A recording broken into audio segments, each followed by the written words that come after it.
Flex, the livest one in the section. Fit the runner, boy, you nigga, no question.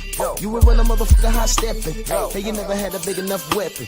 Motherfucker, never learned your lesson. I'm an 88 pack nigga, boof. I'm an 88 pack nigga, boof. I mean, day walker, drink blood, fangs out, full moon, motherfucker, change like a hoe, nigga. I'm just a nigga from the hood, trying to stack a little cheddar for the money. Absolutely. Drew Titan, Bronx on deck. Shout out to the mighty LDBC. Pull up, because I got a treat for you guys this morning. All the way from across the pond. I'm going to skip the roll call because I want to get back in. I just want to get into this, man. Y'all know I love talking to trainers. Y'all know. Ladies and gentlemen, new to the Stronghouse, the good brother Rob Hodgins in the building. My brother, how you doing this morning? Hi, you guys. How are you doing, Drew? Good morning. How you doing yourself? I'm doing great, man. I'm blessed, man. Thank you. Thank you. And y'all show some love to Trick Nolte in the building. He'll be here soon. Y'all know when y'all see the guest in here, you know he's on the job, man. Salute to you, man. Thank you so much. Thank you so much, man. So let's just get into it, man. Let the audience know who you are, and we'll take it from there. I'm Rob Hodgins, originally from London, living in Suffolk. I'm head trainer to Fabio Wardley and many other pros based up in Ipswich, Suffolk. Excellent, man. Excellent, man. The man of the hour, y'all. The man of the hour. I see y'all coming in. Smash the like button, like and share the video. So how long have you been involved, like immersed into the sport of boxing? To be fair, I grew up in London. My dad took me to a boxing club and I never really left, really. Then I moved to Ipswich, got married, moved to Ipswich. Not fell out of love with it, but didn't get time to train. Decided I wanted to train again and realised that, okay, cool, this is hard. You know, I'm in my 30s, you know, this is a long time ago in my 30s. Can't have to train again. So I went into the coaching side and started to develop some amateur champions. ABA, which I think might be equivalent to your Golden Gloves where you guys are. Yes, Yeah, yes. the ABAs and the ABAs, and just started going from there. Just started getting like doing the amateurs and coaching people from boy to man, girl to woman in ABA tournaments and various other areas. Oh man, that's excellent. So you Yeah. I'm going to say you of course you enjoy the sport. You're how young a lad are you? I'm it looks a lot worse. I'm going to be 50 very soon. I'm going to be 50 very soon. But Oh, brother, you look great. yeah, You not look as good great, as you. We was discussing this earlier. Not as good as you. If I can look like you, then you know what I mean. It'd be good. Man, so from a coaching's perspective, man, you obviously have a great eye for talent. How did you connect with Fabio Wardley? So I first met Fab. So we do boxing in the schools, and I met Fab in the schools as a teenager. And the schools we go into are like the ones where the children have been kicked out of schools, not doing too well in schools, having a bit of trouble. And I first met him there, and I knew that he was very athletic, but he was more into his football. You call it soccer over there, but Yes. he's more into his football, soccer. And I met him, and then I just said, mate, you got to come boxing. He was so athletic.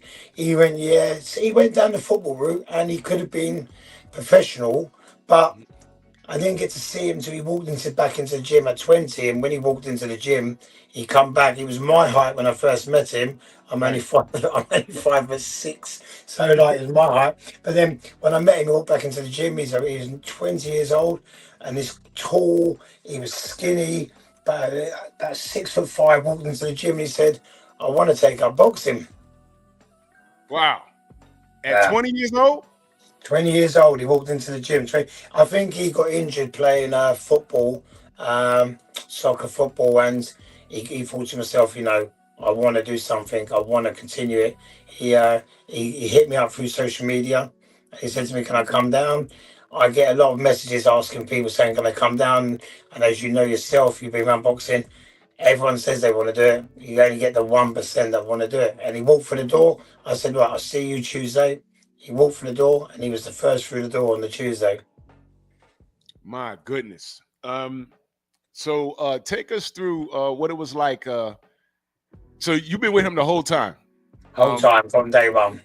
What was that like? Was he like a fast learner? Well, he had to be a fast learner. I mean, Jesus Christ. So we're in our gym. You know, Fab comes from the background of white collar. So the white collar, I think you look for white collar over there. It's like it's unlicensed. It's not amateur or golden gloves. It's a route people go down when they wanted to box for charity or they don't want to commit to amateur boxing. So it's the white collar route he went down. So where my gym was, we had amateur boxing and white collar boxing. So people that don't take it as serious can come in, but we all mixed together because the levels were good. So my amateurs that were competing, so he come in and he asked to train. I went, brilliant. And he pulled me to the side, very confident. He goes, "Can I spar?" I went, "No, that's not happening.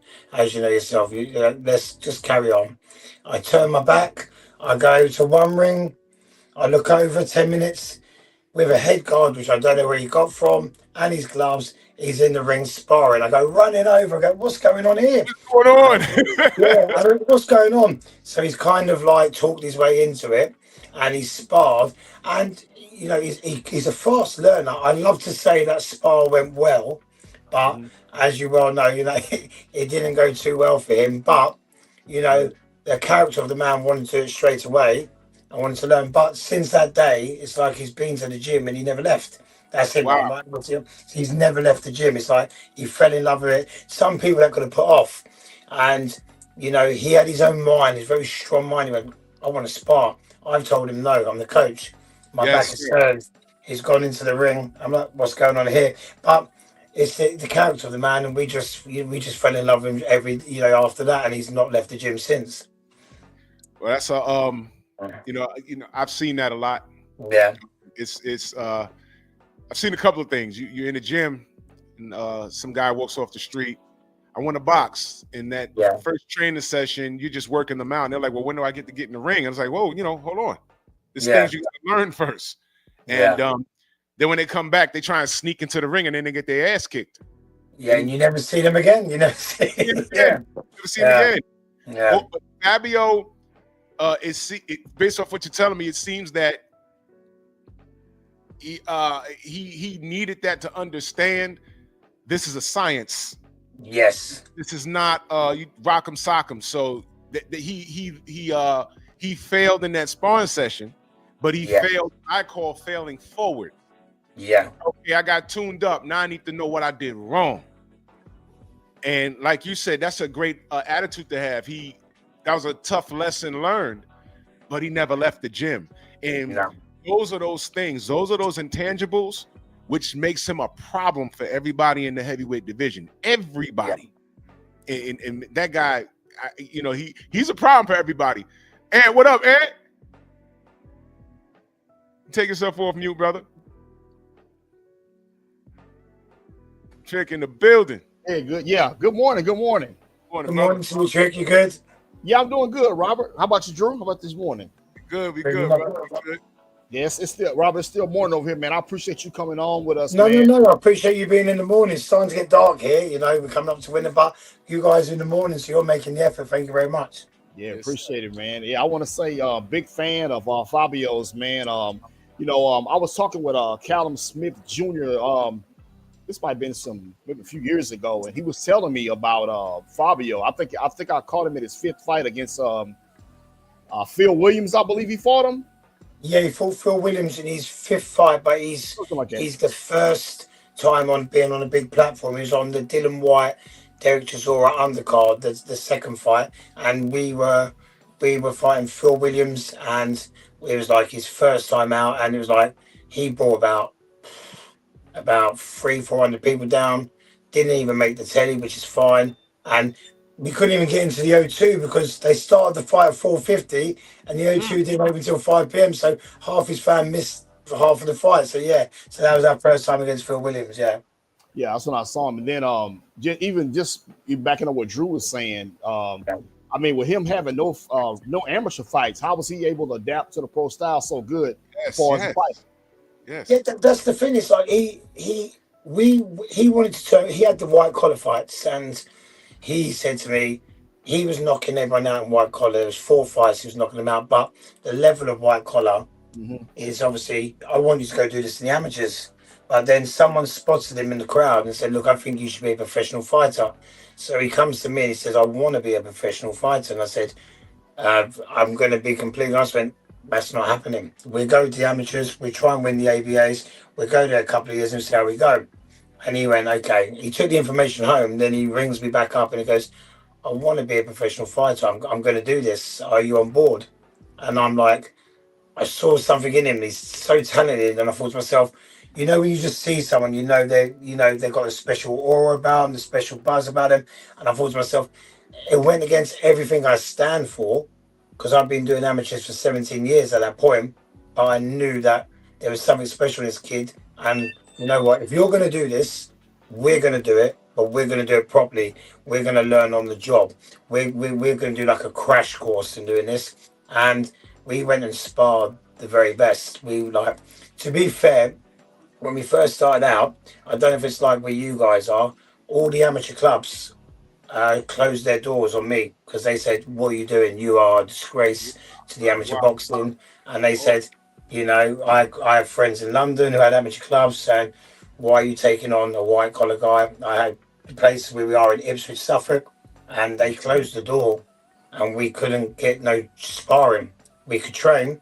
So we spoke to an old pro who was based in Norwich called Sam Sexton. He was a Commonwealth. I don't know if you guys, you might not be known over there. Sam Sexton, who's a heavyweight.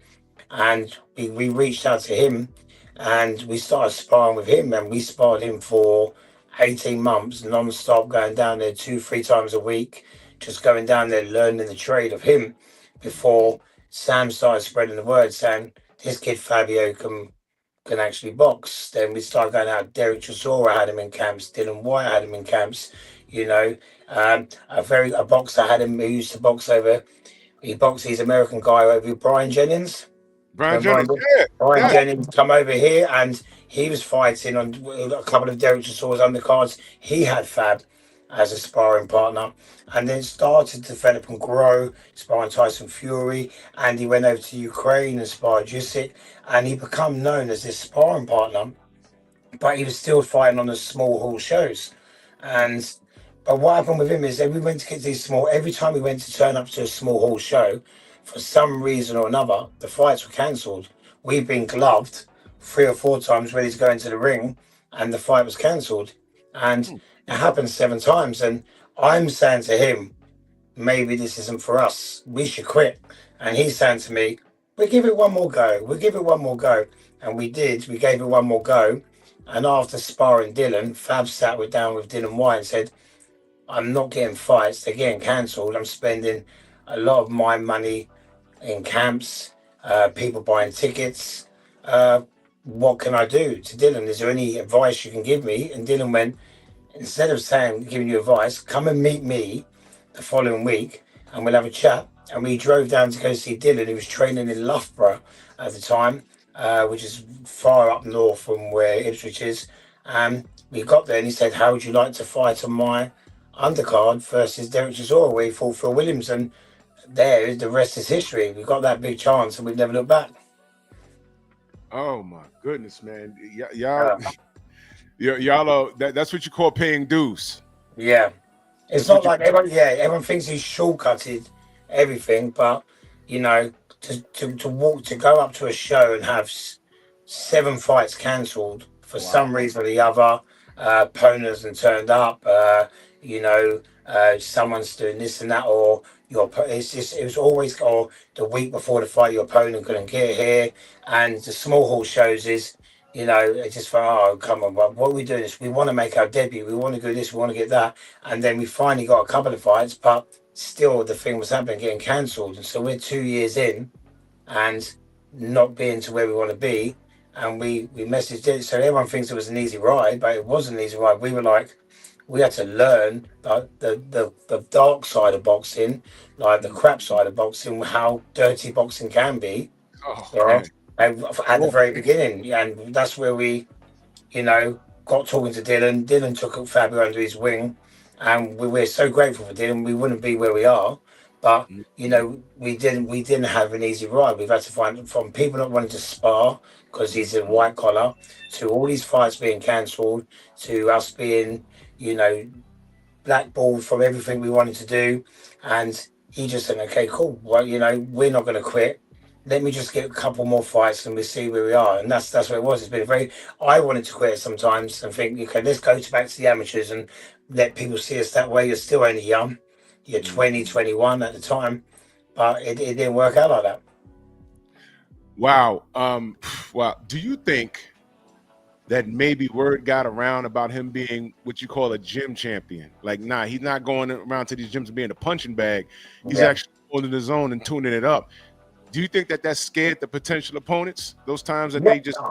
Yeah, 100%. He beat Nathan Gorman for the British, but when Nathan Gorman fought Daniel, he was sparring part for Nathan Gorman. He was like, we get this kid Fabio in, he will come, he would never back down. He wasn't the type of person to spar and collect his money. If he's coming up there, you're getting work. And that's what you're getting work. That's his attitude. He's like, he's not really about the money. He's about, I want the work. I need to learn.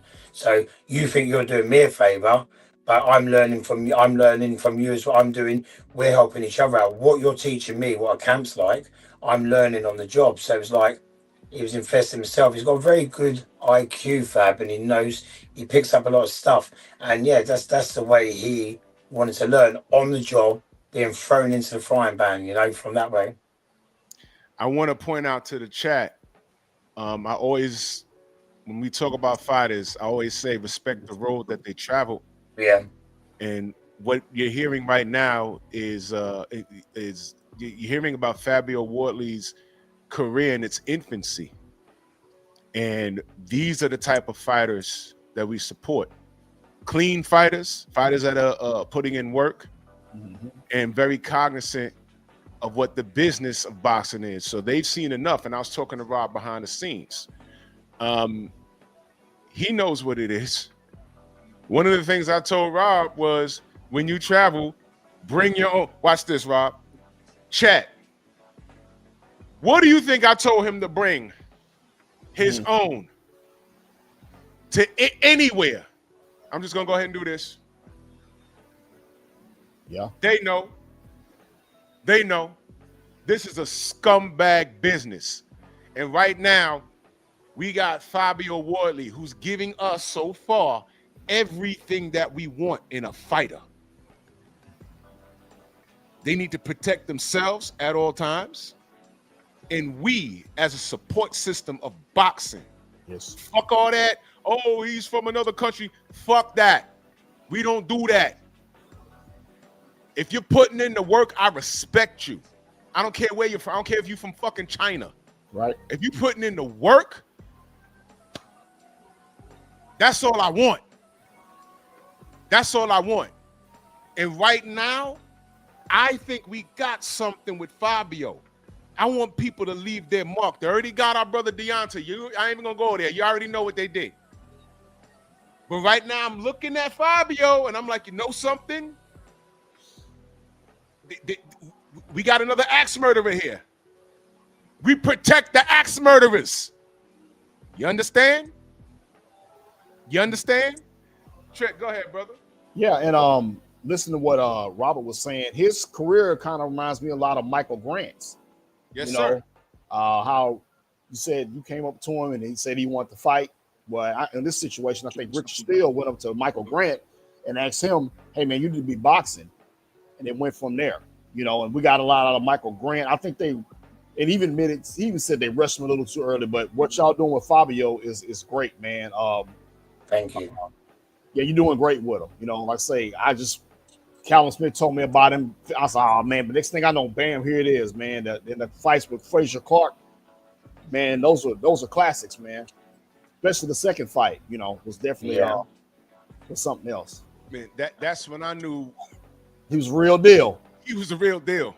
That's real what deal. I knew. I said, I literally said, holy shit. I literally said that. Yep. I said, what the fuck? I said, yo, this kid right here, wait a minute. But I'm going to tell you what put me over the moon with Fabio. And here's the thing. Fabio's still getting better. Yeah. He's still getting better. Now, take me through the Hooney fight. As a trainer, how did it feel emotionally watching that from the round when the inevitable happened? Yeah. Take me through that. So I'll take you through just a little bit before the fight. We was due to fight Jared Miller. We trained. Yeah, yes. We were halfway through a camp. The camp got cancelled. Yeah. Jared got injured, and the fight was off. So we had Justice Hooney was offered to us. It was him or Hergovich. Me and Ben Davison, we picked Hergovich because we thought Hergovich would be an easier fight. And you guys know your boxing. To the casuals out there, no, Justice Hooney, in my opinion, is a lot better boxer than Joseph Parker. He is, Yes. yeah. And people that you guys see this, these other people don't see this. And I sat Fab and said, bro, he's going to like literally. He had J.O. Pataya's trainer at the time with him, who had he was, the wash in the window, like how he moved Fabio without even touching him by moving his feet. He was brilliant. He was fast. We had him hurt in the first round, and I think Fab, okay, cool, this guy can be hurt. I'm gonna do this, but Justice come out and he boxed Fab well, and Fab was very frustrated, and it was in our home, home stadium, but the punch he threw was, we drilled a lot of that. I know, so I can say that now because we won. If we lost, we drilled that in camp a lot, and we released a video after of us showing we drilled that. But take nothing away from Justice Hooney. We were worried, Fab was a little bit overwhelmed, I think, by Justice Hooney. And I don't like, Fab would never say it was a bad performance by him, because that takes the credit away from Justice Hooney. Right. Justice Hooney was great boxer on the night, and we had to dig deep and be patient and wait for him to make that mistake, because if we'd faint, he'd come in and we'd faint, and we had to wait for him to make that mistake, and he'd come in with that front foot, and Fab come off the centre line, and he threw the right cross, which we were drilling as well. But obviously we didn't want it to go 10 rounds and be on the edge of a one-sided fight at a time. But, same thing happened with Carl Froch and Jermaine Taylor. Jermaine Taylor was giving Carl Froch a boxing lesson. Yeah, and then, Fab was, if you look at the fight with Justice Hooney, you watch the highlights back, or you watch the whole fight back, it was a dominant performance by Justice, but I don't think he won the rounds, but there wasn't much in some of the certain rounds. So he'd win a round, clearly. Next round, he might have won round 3, but he just won round. It wasn't like he beat him. When I watched it back, and I could be talking from biased eyes, but I'm very honest when it comes to boxing, and I think like he was winning the rounds, but it wasn't a one-sided beatdown, as everyone said. Fab was in it at some points, and boxing went back. But people watch it and go, because he was expected to win Fab in his hometown, he gave Hooney was winning the drama of the fight. He was winning the drama of the fight. He'd win and the last 30 seconds, Hooney was winning. But if you watch the whole fight, I sit there, I'm in my office, I pause it and watch it back. Fabio done good with it. So we learned a lot from that fight. We learned that we started very slow. We learned that, we can't make mistakes like that. But, with Fab, it's like, you're going to have to nail him to the floor, because he won't quit. He could have easily went, I'm losing bad. I don't want to get stopped. I want to survive this and maybe just lose on points and come again. He was like very frustrated with himself. I'm going to get him. We come back to the corner. Okay, Fab, just stay put. I'm going to get him. He never once in that corner believed that he was out of that fight. In his belief in his head, he was like, okay, we're in it. Okay, cool. I will catch him. I just need to set the trap a little bit. I will catch him. And Justice pressed because he smelt victory as well. But he could have, if I'm being completely honest, he could have boxed for the last 2 rounds on the back foot, and we may not be talking now. Yeah. But if something's working for you, why stop it?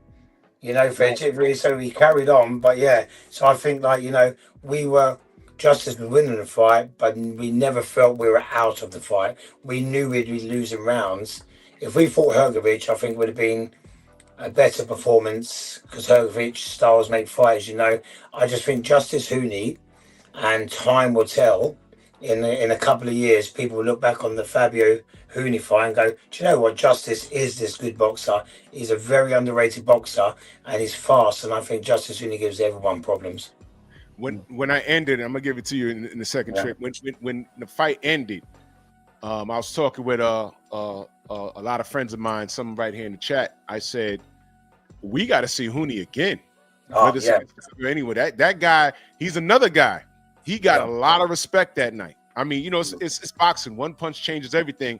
And I don't want to say he made a mistake. Yeah. Because when I rewatched the knockout round, that wasn't a Hail Mary. And as like I thought, you just said that y'all worked on that. Yeah. That wasn't a Hail Mary. That was something that y'all worked on. So he threw it. Fabio throws it and it landed. So it wasn't what you call a lucky punch. That wasn't what it was. That was a well-planned punch. We worked on Justice does this thing where if you stab him or you jab off, he gallops. And when he gallops forwards, we're going to come off the center line and do the shot. And if you watch in the 7th, 8th, we tried that shot a couple of times and we missed. So, but he stuck to it. He stuck to it as well. So, thank God it come off in round 10. But he stuck to, to be under that much pressure and still stick to the plan is you have to have a very strong mind to do that. That's maturity in the fighter right there. And I was so proud at that moment. Like no shade to Hooney, but I was just proud that you can get frustrated, but he kept his composure. Yeah, he really did that. It's similar to I'm going back to Pacquiao Marquez 4. Yeah, everyone says Marquez got lucky. I said you idiots don't watch. He practiced that the whole camp. On HBO. He knocked out a sparring partner the same way. Yeah, because Manny Pacquiao had a bad habit, jump, feint, and then he'll try and jump in with the left hand. Marquez fought the man 4 times. Marquez was obsessed with him. He knew him better than he knew himself. Matter of fact, there was a clip where they were in a movie theater watching their previous fights, and he told Max Kellerman, Manny does this, and when he does this, I'm going to punch over his left hand with my right hand, and I'm going to hit him. He told Manny that to his face. And that's what he did. You see, when you're a boxer, sometimes you're a creature of habit. Yeah. And what Hooney was doing, he was just used to doing. And he fell victim of his own habits. And that's okay, because that happens. But the thing is, you have to correct those mistakes as soon as you leave the ring. Every time Lennox Lewis took a bad L, he said those mistakes were corrected before I left the ring that night. Yeah. And that's why the rematches look so different. Go ahead, Trick. Yeah. Great assessment, and Robert, appreciate you, man, for being honest, man, because a lot of trainers will try to make excuses more than the fighter sometimes, Yeah. So appreciate you being honest, man, and about that situation there. I got another question too. Where's it at?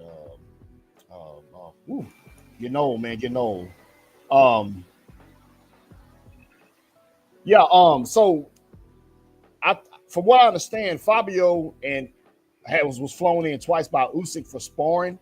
Yeah. I mean, if you give that information out, how did he do in training camp with Usyk? And I got another question after that too. Go ahead. To be fair, Fab enjoyed that. He learned a lot, and he would say to you, he says Usyk is the best person he ever sparred. He sparred everyone, and he just said Usyk's preparation from when they wake up to he does a lot of the mind stuff he does with the lights and the mind games and sit there and analyze. He was doing 5-minute rounds. He would sit there and they were like, everyone's analyzing boxing a lot more now than they were analyzing, I think, maybe 6-7 years ago. Right. And they would sit there and Usyk's team would analyze after the spar.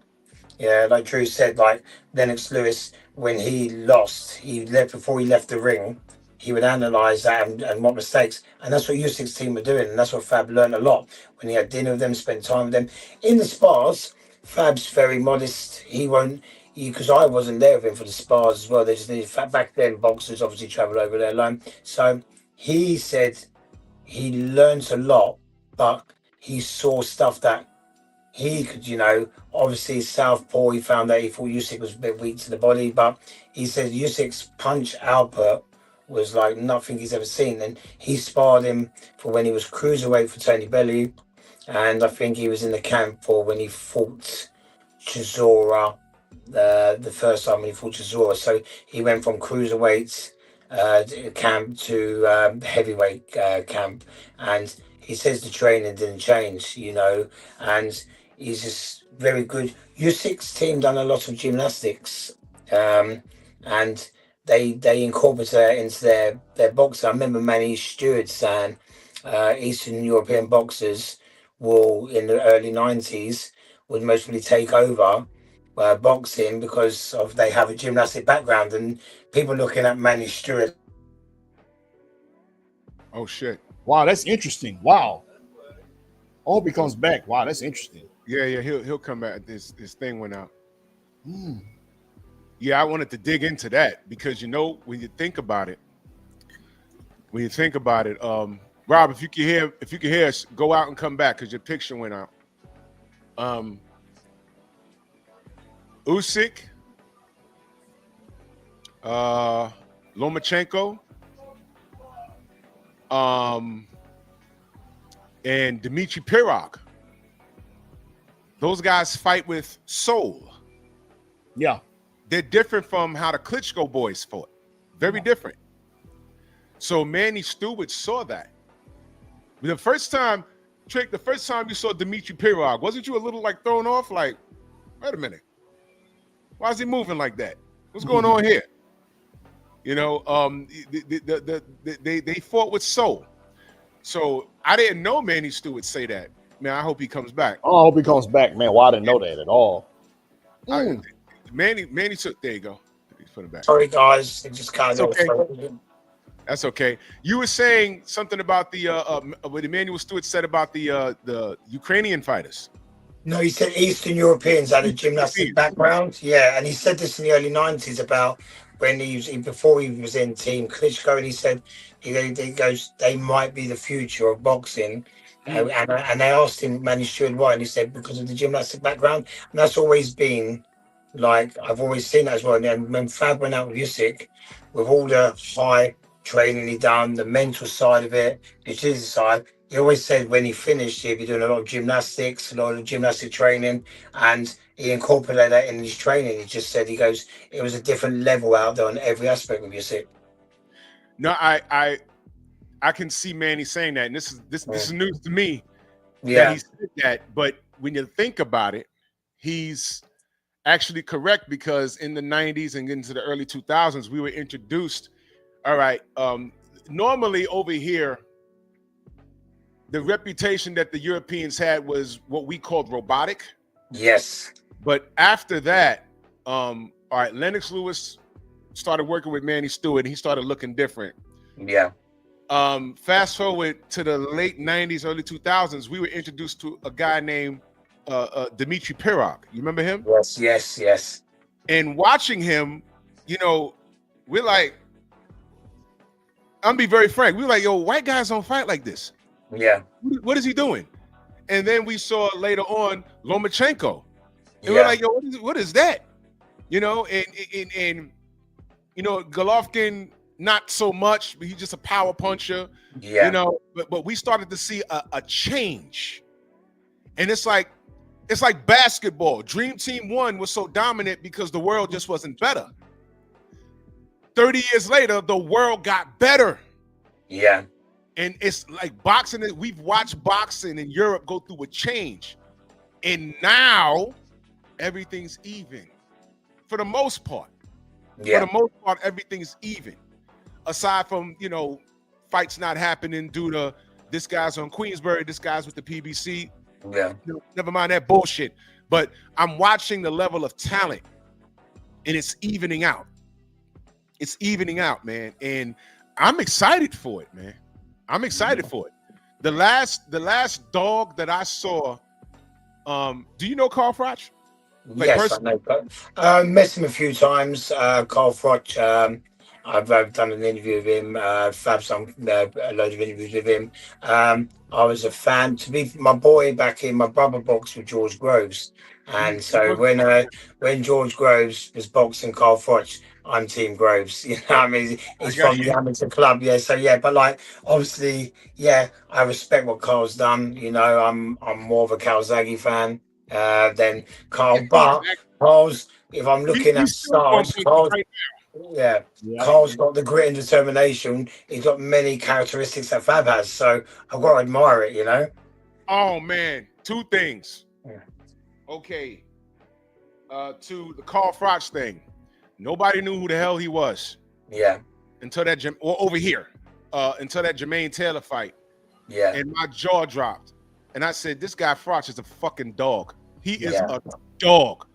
Quit. What's that? He don't know what that is. Yeah. Now he didn't win every fight, but damn it, man, you had to respect him. That was gangster what he was doing. You mentioned Joe Calzaghe.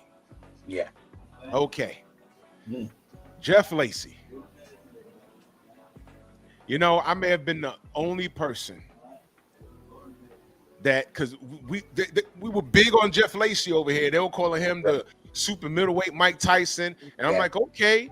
And then he's like, yo, I'm coming to get you, Joe. And my friends don't watch boxing like how I do. And they're like, well, who's this Joe dude? I said, listen,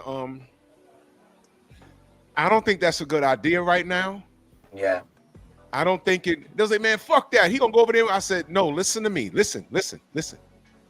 This is not a good idea.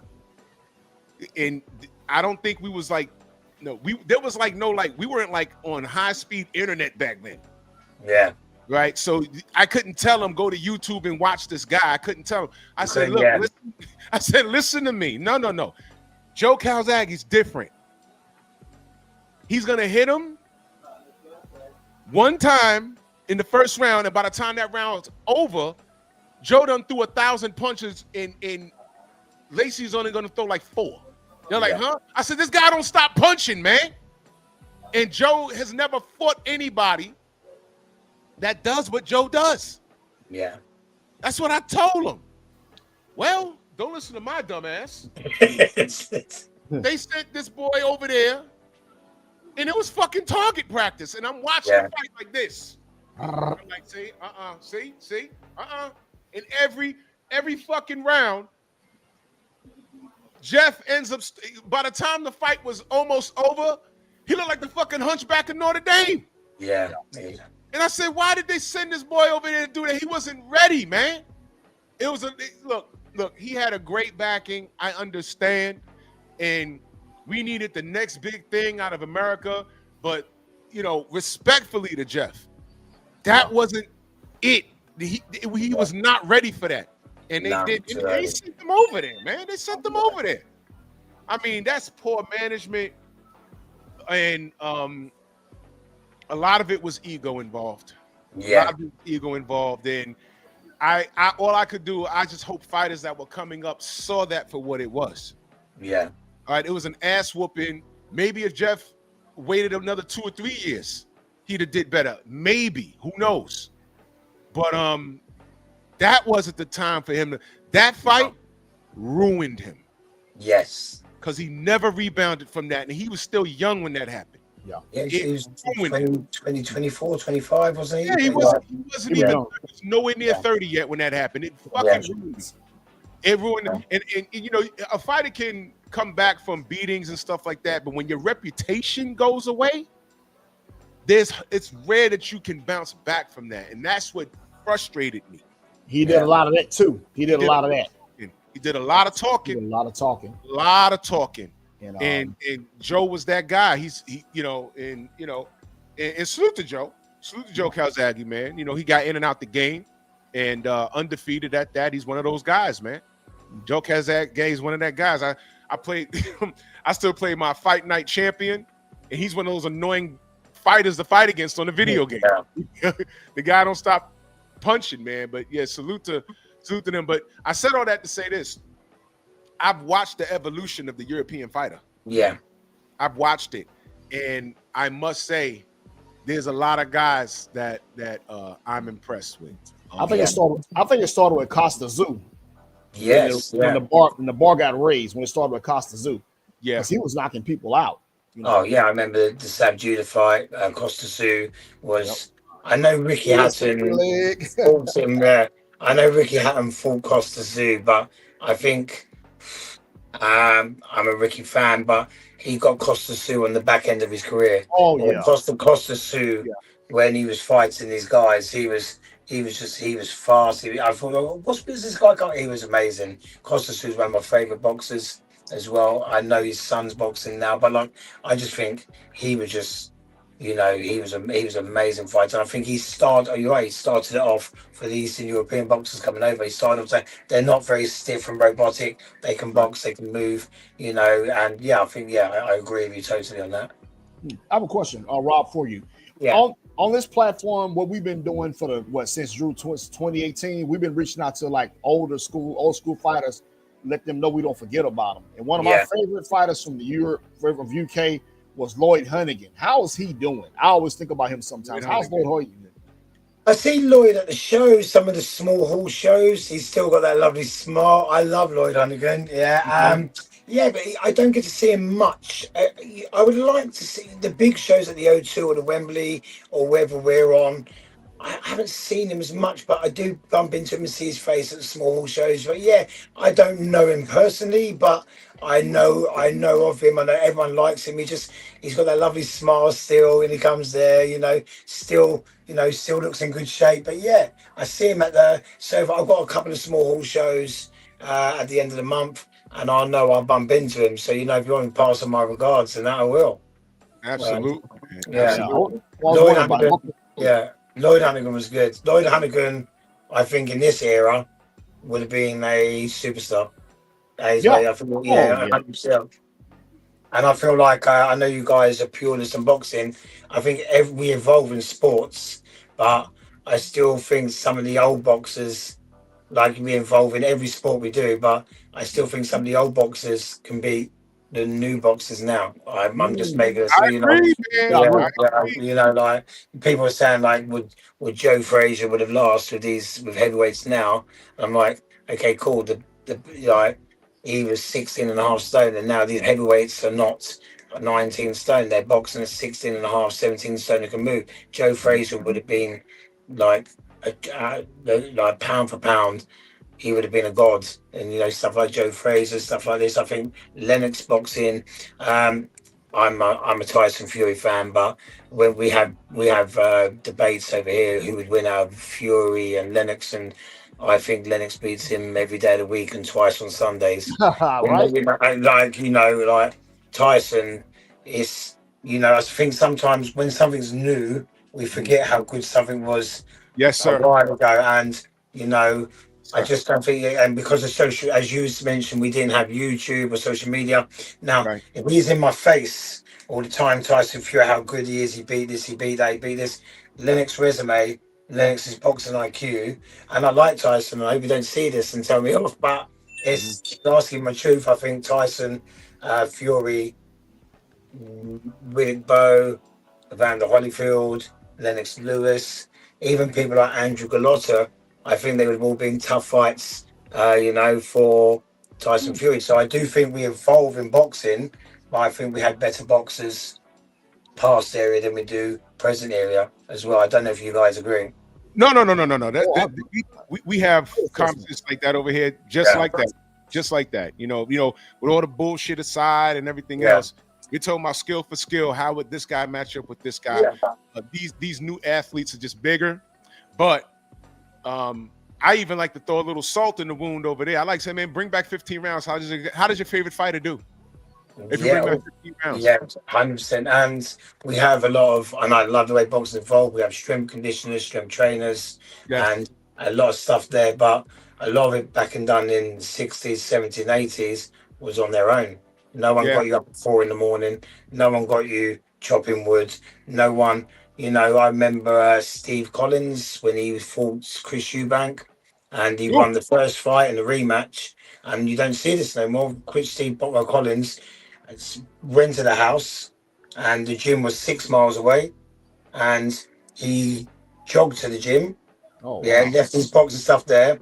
Once the gym's session's finished, he's there 3-4 hours. He has to jog home. There's no car. In his mindset, I have to run home after the session. So he's jogging 12 miles a day, and it's just that we don't. I don't think we see How do that you now. how do you compete with that? That guy's he's a rock. Yeah, so you can't like, okay, my session's finished. I just jump on the back of a bike, or can someone give me a lift back? No, he made sure that everyone left the gym before him, and he had to jog 6 miles back home. Otherwise, you're not getting home unless you're walking and it's dark, and your food's gonna get cold. You know, so you know that's what I think is when you have to do something instead of, you know, I think that's the mentality. I think the mentality of boxing post era. I don't get me wrong, we've got great boxers now, but I think that's the kind of thing I want to install in my fighters is, you know, this is what you sacrifices need to be made, you know, sacrifice needs to be made. And that's what if you want to get to the top, that's what you need to do. You need to dot the I's and cross the T's. Now I agree with that 100%. Speaking, you mentioned Eubanks. Yeah. How big of a rock star is he in the UK? Senior, we're on that. So senior is he's one of my favorite fighters. What he done. I know he took that fight on. We had about 4 fights in 1 year when he had the Sky deal, but you know he beat Nigel Benn. Nigel Benn, I like Nigel Benn. I know Nigel Benn. I've met him a few times, and you know I was the Nigel Benn fan, but Chris beat him. Chris, you know, he was just one of my favorite. The confidence he had, the ring walks, what he done way before Prince Nazim. Yes. He set the trend. He learned his apprenticeship with you guys. He learned his apprenticeship over there. You know, he's done the same when he sent his son over there. He just, you know, if you want to be a boxer, this is what you've got to do. And the character of the man is, you know, he done a talk show. So like, if you ask a boxer now, what do you want? They go, I want to be paid, and rightfully so because they're entertaining. But he done a talk show many years ago, early 90s, and they say to him, why do you box? And you know, everyone, Nigel Benn, all the other, we box because we love it, we want to be world champion. And he clearly said in the early 90s, I want to be paid. I'm a prize fighter, I want to be paid. And everyone looked at him saying to him, is that what you do it for, is the money? And the British public like, oh, he wants it, you know. People didn't start liking Chris until he lost. And that's what we used to do in the UK. Unless we used to like make Frank Bruno a hero when he was losing, and someone who was winning we didn't like. And it's not like that now, but I'm like, you know, we didn't like Chris Eubank until he lost, and that shouldn't be the way. We should have now we treasure him, but we should have treasured him at the time. And I think that was a poor thing to see. Oh wow, that sounds very similar. Yeah. To what we deal with. Trick, what does that sound like? It sounds like what we say about a lot of our fighters over here fighting today. Deontay Wilder, our other brother. I'm also close to DHP, Devin Haney, close with his dad. They don't appreciate these guys until they're gone.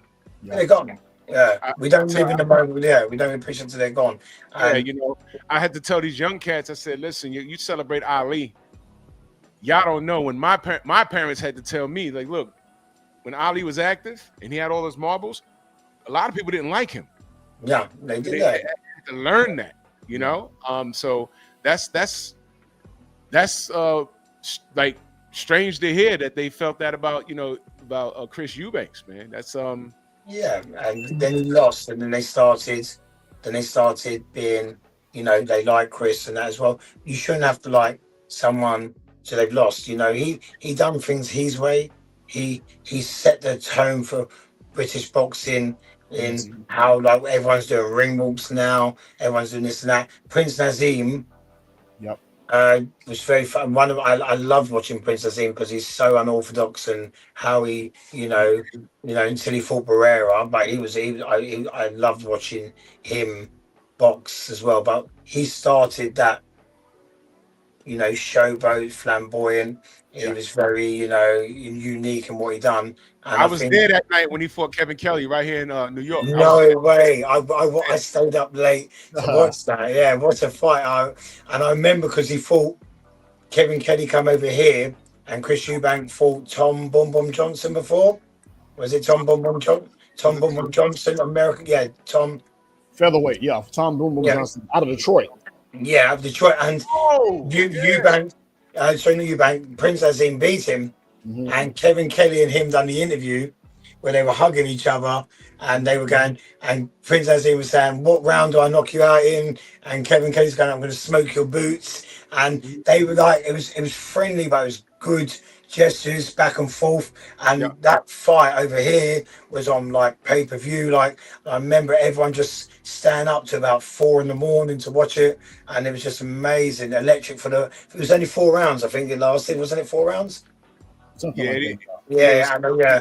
And he's It was watching that. exciting. It was exciting. Yeah, very exciting, yeah. Let me show y'all something real quick. Yeah, go ahead. Go ahead. If y'all can see this,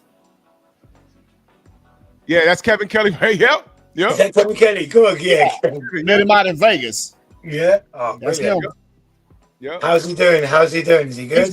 He's doing great. He lives in Vegas. I think he does timeshares out there, but he makes good money out there. He's doing very, very good. I'm glad he's got money and he's living his best life because He's doing good. I remember sitting down. It took Nas 20 minutes to get to the damn ring. Oh man, yeah. It was funny as hell. Yeah. We were like, what is going on there? I said, he's dancing behind the screen. Give him a minute. He gonna get here. It was funny as hell, man. Oh my God, that was funny. That was funny. But Nas, very awkward style. Yeah. He's fun to watch. He had a awkward skill set, but when he caught you clean, it was lights out, man. It was like Manny Stewart said that his punch was so. Manny Stewart, I know you worked with him towards the back end of his career, and he had that Cuban coach as well. And I think sometimes as well is like, no matter how good the coach is, if you've learned. So Brendan Ingle was his trainer, and he left Nas, but you rarely see this now. Is he took Brendan Ingle from the Sheffield gym, took Harold Graham. Do you remember Harold Graham? Harold Graham, yeah. Harold Graham, Johnny Nelson, of course. Ryan Rhodes, Kid Galahad, Prince Nazim. They all started as boys. So they started as amateurs, as boys, and he molded them into men and into champions. And they didn't just a lot of trainers now inherit fighters. It's like giving me a good car, I'm going to maintain that car. And that's what a lot of trainers do now. That you don't see this over here who's taken a guy from 10 years old and make him to world champion. And you don't see that. That's very like Customato when they take him from boy to man. And it was I think that's I don't think we'll ever see that again. Like I've met, obviously people say you took Fab from the beginning from there, and I knew him as a boy. And if we do achieve that, but boxing as a kid in the amateurs, I met Fab when he come back in the gym when he was 20. But from the amateurs, from Prince Azim walking through that door, Harold Graham, Johnny Nelson, I think that's a credit to the coach. I think like he moved on, he went with Manny Stewart, and I think Manny Stewart's a lot better coach for everyone. He's one of the best coaches in the world. And him, Eddie Futch and Ray Arcel are the best coaches ever. But he wasn't the right fit for Prince Azim because Prince Azim grew up learning the style from this man from 9-10 years old. So you know what I mean? Sometimes, and I think that's like you'll never see that again. And that's why I think Brendan Ingle was one of the all-time greats. A coach and a fighter relationship, sort of like a father son, or sometimes a big brother or uncle, whatever. I think the chemistry is that much more better when y'all have that connection. Yeah, it's not fit. You could have the best coach in the world, but it may not fit. It may not work. It may not fit. It's got to fit. There's got to be some chemistry. There's got to be, some people say you can't be too attached to your fighters, and I disagree. If we're not breathing the same air and we're not on the same wavelength, you know, and I can't be honest with you and say you can't do. Yeah, it's. I don't think, you know, I don't want to treat them as a possession. I want to be. We need to be close. We need to, like. If I'm going to trust you, you're going to trust me. I'll have your best interests at heart. You're going to have my best interests at heart, and that chemistry you have. And I've trained some fighters where we don't have chemistry and it doesn't fit. And I have to sit down and say, this doesn't fit, this doesn't work. Maybe try this guy here, you know. But I think, and people say I'm too close to my boxers, and I don't. I disagree. I think for me, I get where the other side come from. If we're not close, then how can you go to battle? You know, the man behind you has got your back. You know, the other coach may know a lot more than you or be more experienced, but you know your fighter. If something's wrong, yeah, no matter amount of coaching is going to help. You know your fight. What's wrong? Tell me. You know if your fighter's hiding an injury or he's got a problem outside the ring. And I think being a coach works inside the ring and outside the ring. No, I agree with that 100%. Fabio's not the only person you're training. Who else are you training?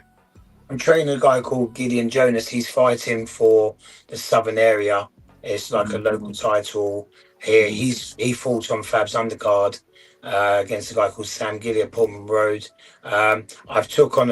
Fabio manages this new guy called Isaiah Hamilton. I'm training him. I've had him as a kid, and I'm very excited about him.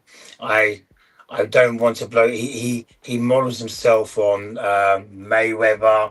He models himself on, you know, he's very good, and Fabs took a very interest in him. So we've got him. I train a female boxer called Isiani. I co-train a guy called Jack Williams with his brother Jordan Williams. Yeah, so it's just, we're obviously London and up north is the places for all the boxers to be. Ipswich is a very small place, and because of Fabio, he's like brought a lot of people on. People are doing it the amateur way, the correct way, and coming through. So, you know, it's like I don't have to go always to London to find talent. I'm gonna kind of unearth the talent in Ipswich and try and build from there and see where we can go. You know, and I think Ipswich is, because of Fabio, he's kind of trail said what we can do, and there's a lot of talent wherever you go. And now people say, okay, you can come from Ipswich and box and make your way there. So I've got 5 or 6 fighters on the card. I've gone back to coaching amateur at my old amateur club when I'm not with Fab or with some of the boxers, because if I don't be around boxing, I get very bored. So, and yeah, I get bored. So, like, my wife goes, "Can we do this? Can we do that?" Yes, I'm on my phone watching videos, studying videos on YouTube, watching boxing science, IQ, just going through that. It's like a drug to me. I'm addicted to it. But if I'm sitting in my house too long and there's no fights about, I would go down and train with the amateurs. And I think until I can stop breathing, that's what I'm going to be doing. Man, bring them all this way, because we promote fighters that are actually doing the work. Forget all of this glitter and gold teeth and all this other nonsense. We promote the fighters that are doing the work. Brilliant. We got fighters over here. There's a fighter I'm going to talk to soon, named Keith Cologne. And I believe his dad, man, they're doing the work. We want to talk to the fighters doing the work. The money's going to come, but do the work now. You lay that foundation now. You do the work now, and all that other stuff, that's going to come later. It's going to come later, but do the work now, man. We support the work. Yeah, you was going to say something, brother? Yeah, Robert, I want to piggyback what you said about having a relationship with your fighters, and I think that's a very, very good thing, because if you look at it like when Fabio won, how you jumped on top of him, that's love, man. Yeah, that's love, and that's respect. And I look at it, a trainer like how Teddy Atlas used to do. He used to talk at his fighters and not to his fighters. That's my opinion. Yeah. You know, I remember when Lennox Lewis and Shannon Briggs fought. I remember him telling Shannon Briggs in the corner, "I know you're big, I know you're strong, I know you're tall." He just, to me, was talking at it. He wasn't talking to him, giving him instructions, maybe to get out of the way of a certain punch or move a certain way to get out. You know, he wasn't doing that. So yeah, I agree with you 100%. I believe it's great for a trainer and his fighter to have a great relationship, kind of like Manuel Stewart and Tommy Hearns. It was like a father figure situation, you know. So there.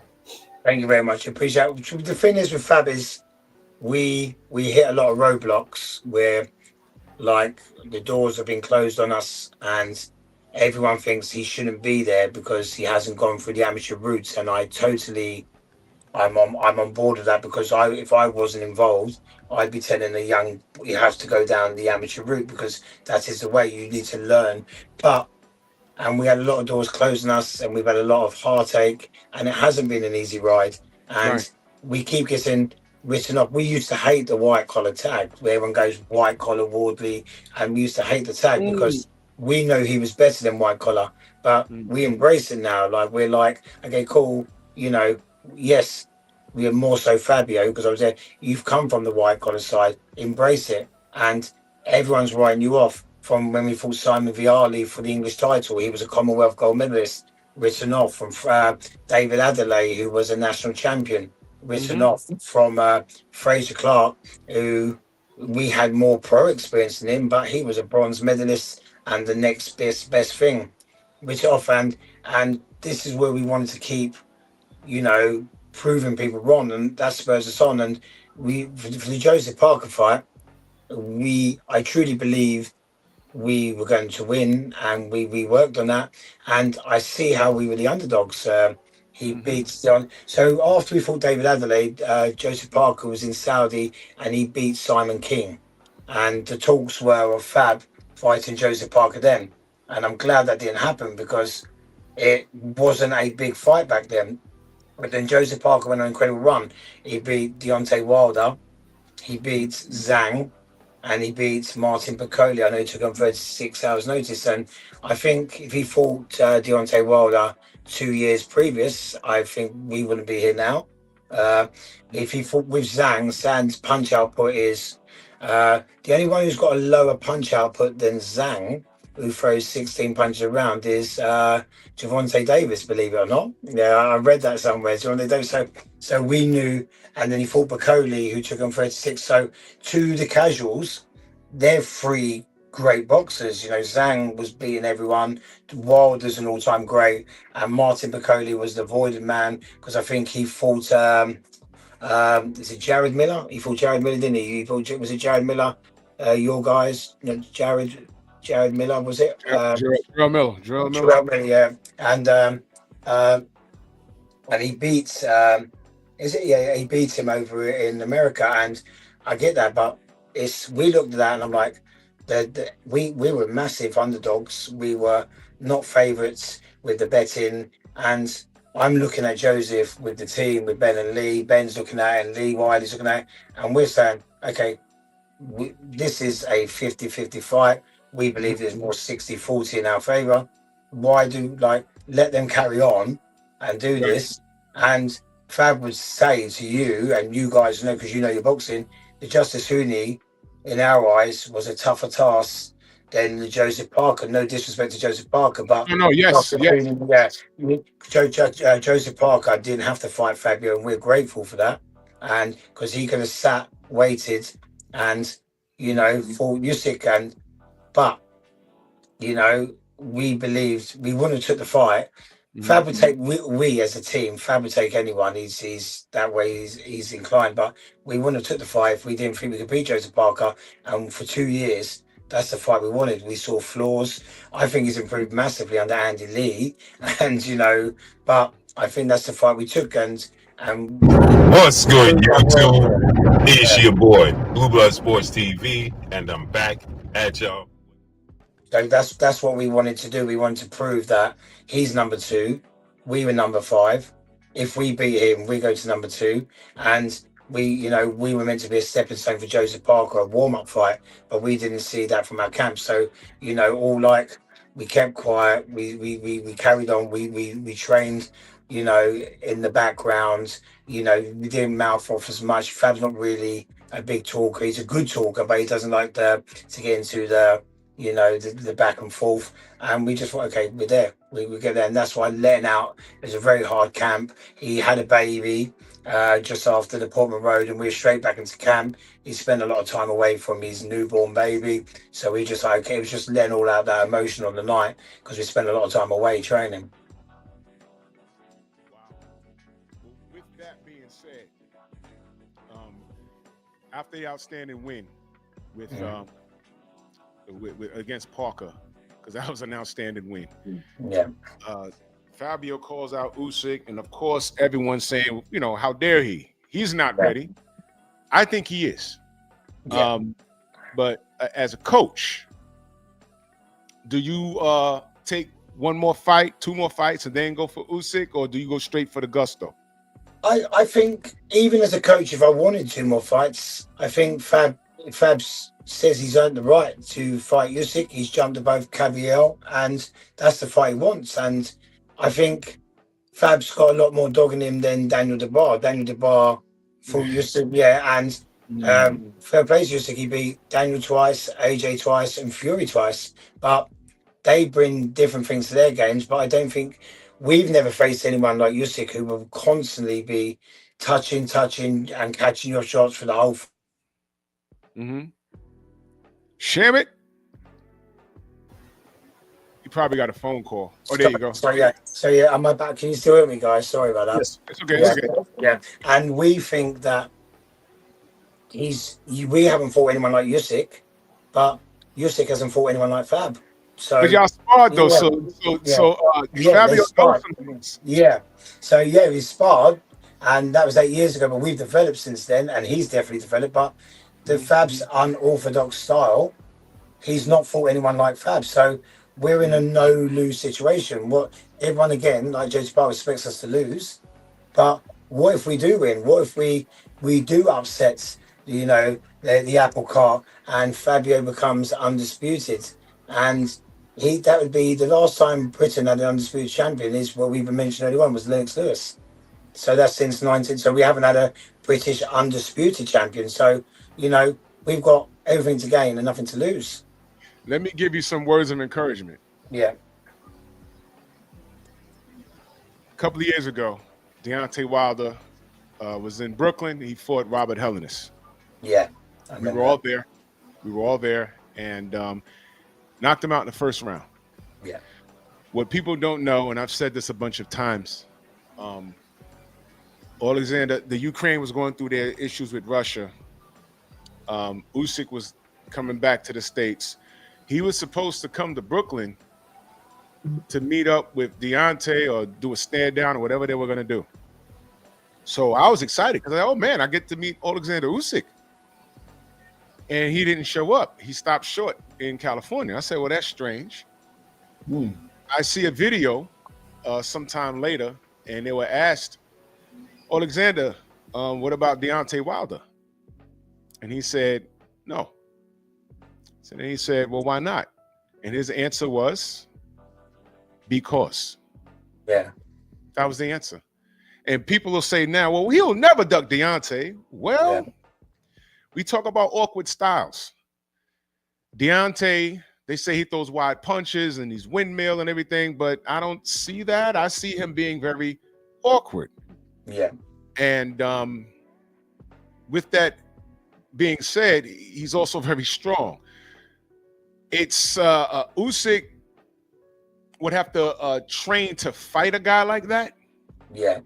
And punches will be coming from weird angles. It's similar like when people try and train for before Manny Pacquiao got too polished up, he was very awkward in throwing punches from all angles. But if he caught you clean, he'd hurt you. Yeah. Now, Deontay Wilder was the heavyweight version of that. So Usyk wasn't jumping at the bits to fight Deontay. And I know that. So now here we are in 2025. Here comes Fabio Wardley. Fabio stylistically is not Deontay at all. No. But that right hand is what we call a motherfucker. Yeah. And what he brings to the table is power, stamina, and he can be just as awkward. Sometimes, not boxing in the gym since you're 5 years old, sometimes that can help you because you'll do things that are not conventional. They're unconventional. And how do you prepare for that? And plus, Fabio sparred with him, and he told you, man, I saw some things. Yeah. that he can exploit. Similar to when Deontay Wilder said, "Hey man, I'm for that Vladimir Klitschko smoke because I sparred him and I saw some things," and they never made the fight. Yeah. They never made the fight. So I said that to say this: I think Fabio Wardley is ready. Yeah. I think he's ready. To me, look, I'm no promoter, and I tell my audience all the time, stop.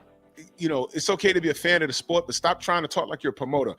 Fans aren't supposed to be saying, let this fight marinate. No. Say what it is. Either your guy's ready or he's not. No, I don't want to see him. Like I just told you, Jeff Lacey back then, I said, he's not ready for Joe Calzaghe. I'm not going to sugarcoat it, say, oh, let it marinate, let it get bigger. I'm not getting any money from this. He's either he's ready or he's not. Fabio's ready. And I'm going to tell you why Fabio's ready. Because Alexander is almost gone. He's almost done. He has the accolades. He's a Hall of Fame fighter, 2-time undisputed. It doesn't get any better than that. And I think now Fabio could get him. Yeah. I think you get him. I think the timing's now. I think it's not a mismatch. No. I think Fabio has the intangibles to take care of business in that. And it's not going to be easy. Usyk has to be, if I counted pound for pound, if I counted heavyweights in a pound for pound list, because I don't. Yeah. But if I count them in a pound for pound list, you got to put Usyk there. You have to. But being that he's a heavyweight, you don't. But Usyk is that dude. But I think Fabio's next up. Now, with that being said, there's a lot of work in that division. Yeah. In the event that Usyk is not next up, you guys, y'all pretty much can do anything at this point. Yeah. What direction would you go? Well, if you're sick, I do think he's going to take it because I think he's a very proud man. And if he has to give the WBO to Fabio without facing him, then I hear the IBF will have to go, and then they want Frank Sanchez to possibly fight Daniel for it. So then he starts to lose a grip on the whole of the belts. But if that's the way he does go, everyone rates Cabello, and I do myself, and I know he's a great body puncher, but I would like to face Cabello. I think Cabello and I just think he's not as fast. I think Cabello's record is good. I know he beat Makhmedov, but we saw Makhmedov, there's flaws in him. I know he was this great until he lost to Guado, and then he lost to Cabello. So, but you got Lawrence Okoli, who's unbeaten at heavyweight at the moment. Daniel is making his own way back. Daniel, that would be a great fight. Obviously, we train at the same gym as Moses Atuma, and I think Moses is going to be something's very. Watching him day to day, I can see the kid's only 20, and I sit there like that. Yeah, he's amazing. Rob, he's amazing. I'm gonna go on record saying this, Rob. I know people are high on Moses Atuma, and I know it's possibly a marketing thing, but Fabio's better than him. Yeah, thank you for saying that. Yeah, but I just feel like you can see how good Moses is, and if we're from the same stable, I wouldn't like to see them fight yet. If the powers that be get them together when they both got the title, then be there. So it's do I want to see Fab fight Tyson Fury or Anthony Joshua? No. Have I seen fights like that made? Possibly. There's rumors that Joshua and Fab could fight. Fab gets some, because he will be awarded the WBO. If he says no, Cabello's good fight. There's a lot of people in those names. So where Fab's had to work his way up now, he becomes, I'm the man where I can, I've got the WBO title. Who would be a good fight for me? He can not pick and choose as such, but he can direct his path because he'd be made WBO champion, and from white collar to WBO champion is not unheard of, so this is like I want the Usyk fight, but if it doesn't happen and we're awarded the WBO champion, there's still many great fights out there that Fab can have. And what's happened now is that he's exciting. Everyone wants to watch him, and I think that's why Fabio beating Joseph. If Joseph won, everyone would love to see Joseph Usyk. But now everyone, I don't know if it's a big noise over there. Everyone wants to see the exciting Fabio versus the all-time great Alexander Usyk. So we're in a position now that if it doesn't happen with Usyk, we can fight anyone in the top five, and we're happy with that. But if I was to pick, my personal pick is I know Cabio's got a fight in January, and if Fab's awarded the WBO, wouldn't it be a good fight? Cabio undefeated, Fab undefeated. I think that'd be, and I see a lot of flaws in Cabio. I think he's a great talent, but I think that's if I had to pick. If Usyk was no, Cabio would be my next choice. God. Or maybe even the Joseph rematch if they call for it. You know, I know there's been rematches for less, so you know Joseph still feels like with the stoppage. So you know he hasn't complained, but I get where they're coming from. You know, there could be maybe Joseph gets his shot at Fabio when he's awarded the WBO. So yeah, we're in the mix. Robert, I'm glad you brought Cabio's name up. You know, he's fighting the undefeated Polish guy, Damian Nyba. Yeah. I think it's a tough fight for him because this guy moves and he punches to the body just as he does, just what he does. So can you break that fight down? I think the record of Cabio and experience may be too much. But obviously we're rooting for Cabio because it works for us. But I don't think it's a given fight like everyone's saying. Like you said, he's very big, but he can move well. And he does go to the body. But I also think he can keep Cabio at range as well. I don't know. How do you think that? How do you look at that? What do you think when you've seen him? Wow. I think Cabio will win the fight. Yeah. But it's going to be tough. It kind of looks like when I look at Nyba, it looks like Vladimir Klitschko's dad and Vasily Lomachenko's mom had a baby together. yeah, it does. Yeah. When I look at him, you know, he's got Lomachenko's feet. He's got Vladimir's, not his punching power, but I say it's more of his punch placement with the right hand. So I think it's going to be a tough fight, man. But I think Cabio will probably pull it out and give him his first loss. You know? Yeah, but it's potential banana skin, and I think it's too early. But if he's going to if he beats Cabio, he's in a good position as well. Not as high up where Fab's done, but he's in a great position as well. He jumps up the rankings. He leapfrogs Cabio. So like that's he's in a no lose situation. I expect him to win, but I'm glad you said that because we were talking about this the other day, Fab. We were talking about his feet were very good, but it seems to have gone under the radar. They just think it's just a person with an unbeaten record, a padded record to fight Cabio just to move him on and keep him busy until he changes for the top. But I'm glad you said that because we were talking about this in the car the other day.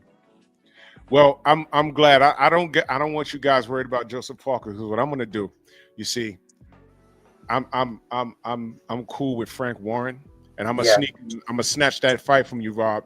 It's gonna be me versus Joseph Parker. It's me versus Joseph Parker. It's already set up. It's gonna be me versus Joseph.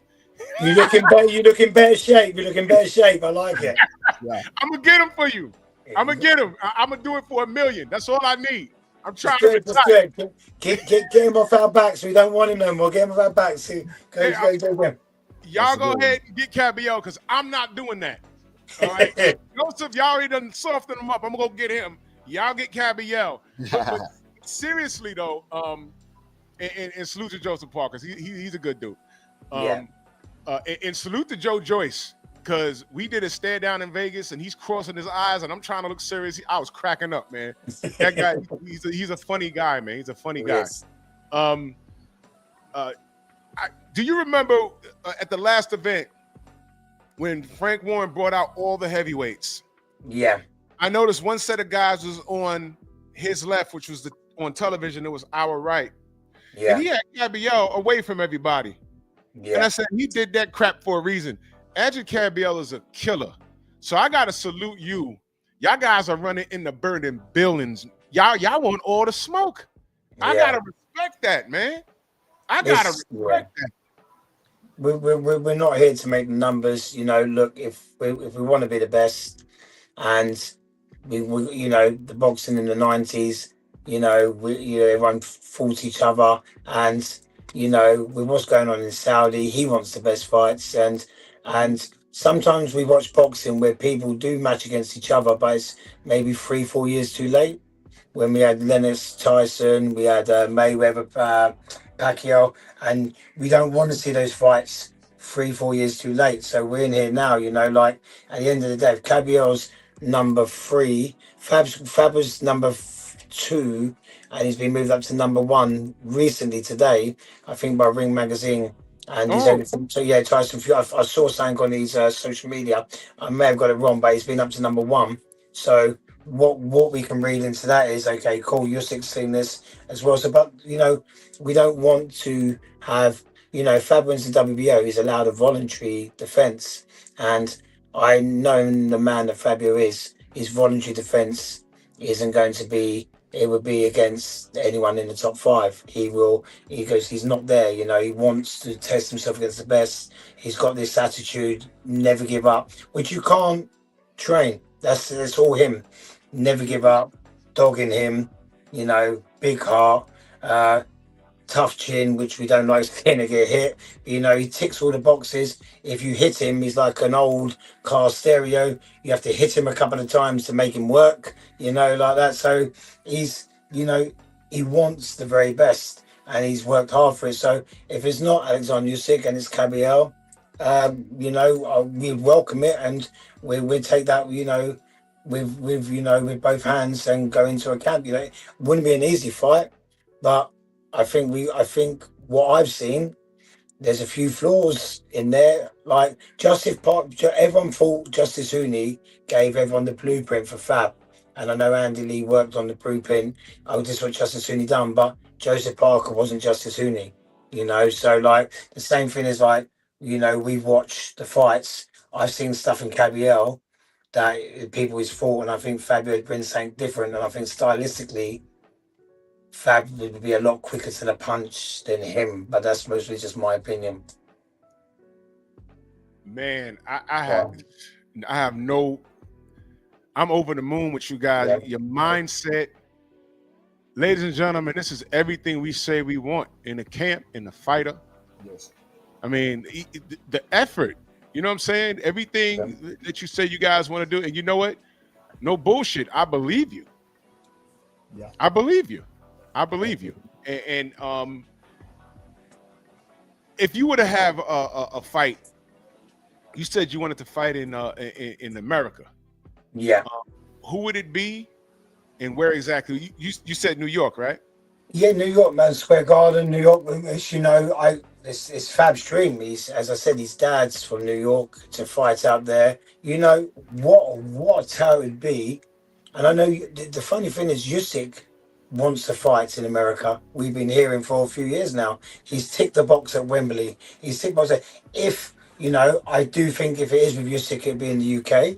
But why? Why not bring it to New York? You guys out there know Usyk. Fab's trying to make that. It's a dream for Fabio to fight, you know, over in America.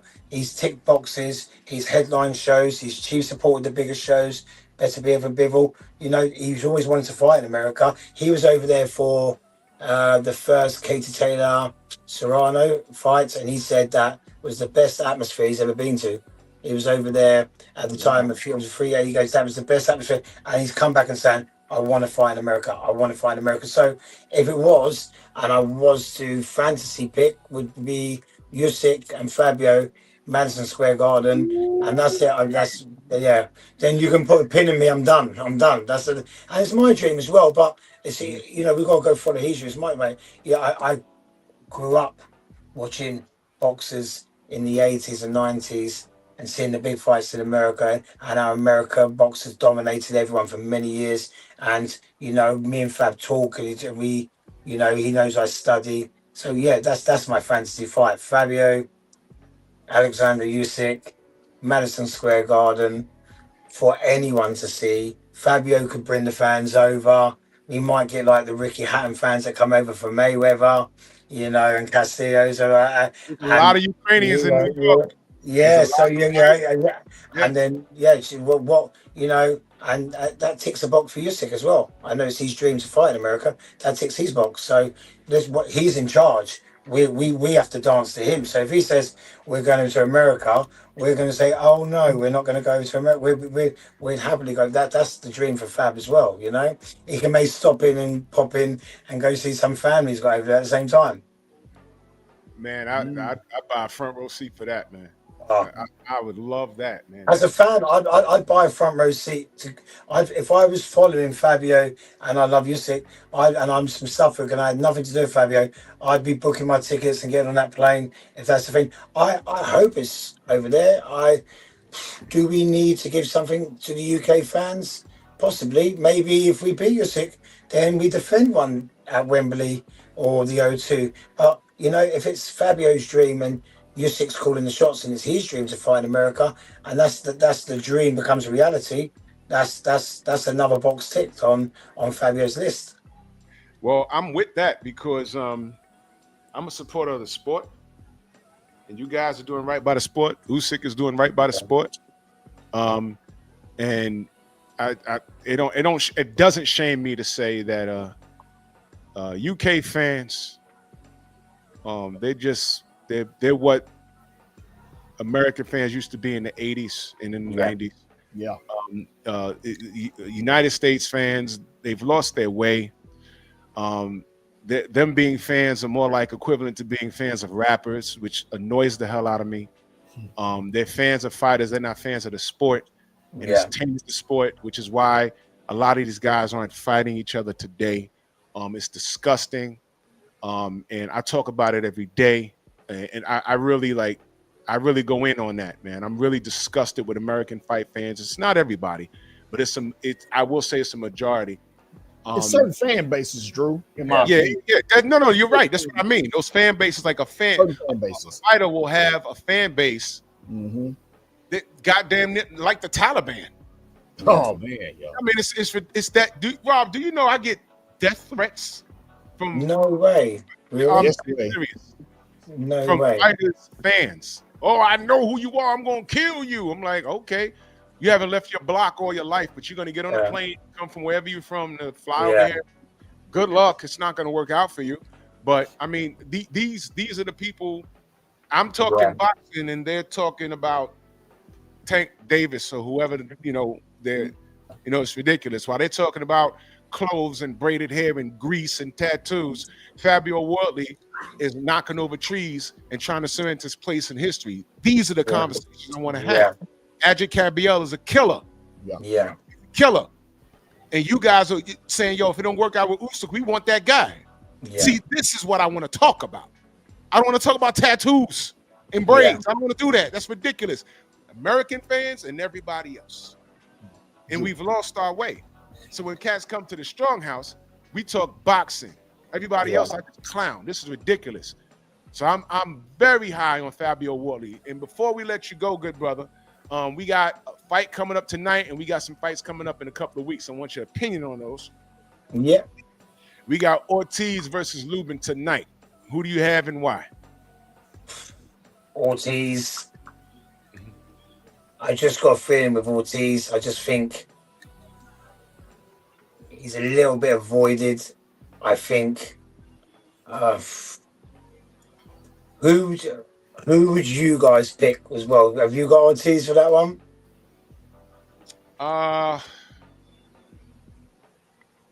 Here's the thing.